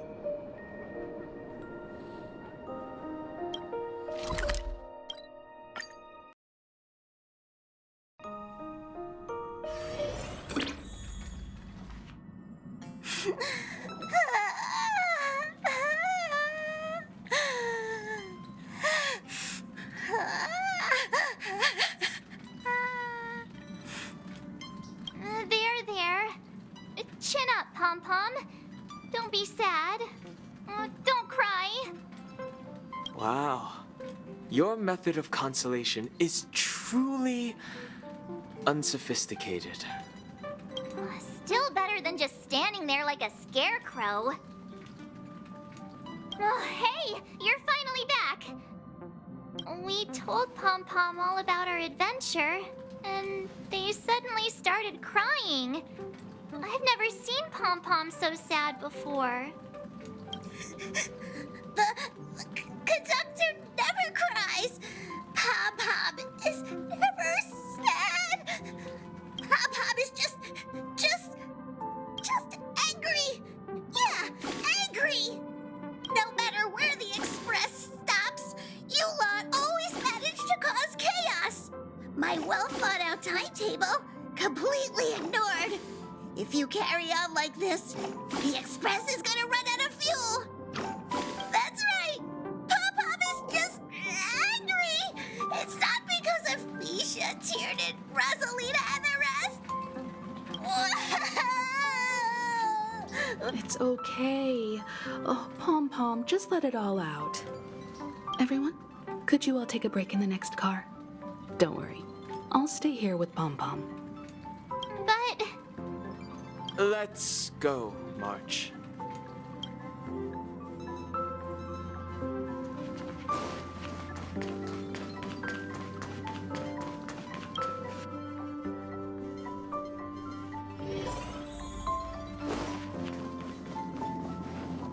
I never expected Pom Pom would be so distraught. Those three nameless must have meant a lot to Pom Pom. No one knows exactly when Pom Pom boarded the express, but one can surmise that their journey has been filled with many hellos and goodbyes. Probably more than we can imagine. The fact that they're crying so hard is probably a good sign. It proves that Pom Pom's emotions haven't become dulled by the grind of time. They still deeply cherish every nameless who has boarded the express and value every journey shared with them. Leave it to Himiko. When it comes to comforting, there's no one better on the express. Well, they were a little emotional at the time, but I'm afraid that's not out of the question. Since you joined us, the express has stayed longer than anticipated at every stop along the way. And to ensure that everyone always makes it back on board, Pom Pom has had no choice but to delay the warp jump schedule. I see. No wonder I can regularly hear Pom Pom pacing anxiously up and down the corridor.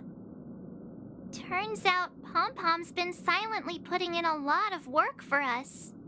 Wow. Different from typical vehicles, the Astral Express converts every Trailblaze into the energy it needs to run. Ideally, as long as trailblazing expeditions continue without interruption, the Express will receive a constant flow of energy, much like a perpetual motion machine.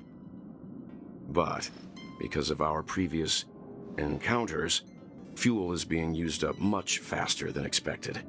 We can probably only pull off 2 more warp jumps at most. Only 2 more? Isn't that super risky? Oh, I don't want to become an ice cube floating around in space again. When you put it like that, it doesn't actually sound too bad. But I don't even want to become an adorable ice cube floating around in space again. Which also means that we must prudently consider our next destination. Yes, I've already checked the astral charts. The 2 nearest worlds to us are the oceanic planet of Lushaka and the agate world, Melustanen. As for which one we're headed to, that still requires a vote. Or perhaps you might consider a suggestion. Everyone, we meet again. It's you! Why were you just in my room? It's a very cute room, Miss March. Just like you.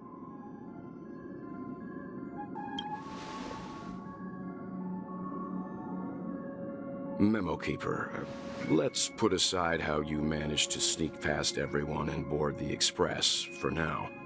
You mentioned a suggestion. I accidentally overheard how the Express obtains fuel. I just wanted to chat with everyone to see if we could work together. But now, it appears my suggestion could be the very lifeline that saves everyone. Please speak candidly. Depending on what you say, we could very well ask you to disembark. Ah, the Permanence's descendant. What a charming little dragon, especially with those mired memories of yours. But I digress. If the Astral Express is in urgent need of a special trailblazing expedition to recharge its engine, have you all considered this?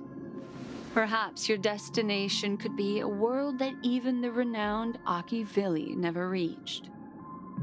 Should you be able to lay down a new stretch of silver rail, the Express may never have to worry about energy ever again. Trailblazing to a world that even Akivili has never been to? Is that possible? Continue, Memo Keeper. This destination of which you speak, what sort of world is it?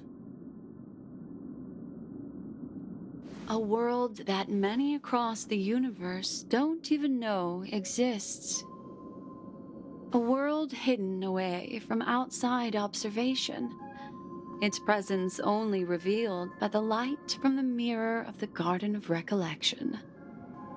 A world fettered by 3 paths, its destiny hanging in the balance.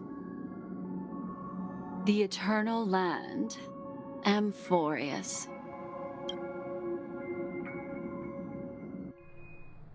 I hope I'm not too late, child. I wasn't expecting it to be you. Don't you know how many sentry posts the family has built? And how hard it is to get you out of here? Looks like my time's up. What do you mean? What time? Negotiation, interrogation, or death. My fate lies entirely in your hands, Lady Bonajade. The dance is done. Why bother with the compassionate pretense and give someone who's about to die the chance to talk? Despite your fall from grace, you still look well. I'm very glad to see that you're so full of verve. Do not insult my pride with half-veiled sarcasm. Have you specially come to see me, just to sate your vile vanity? Oh, of course not. I merely came to fulfill your younger sister's wishes. To offer you a generous trade. That is, if you're willing to accept. Robin? To build a true haven where everyone can attain peace.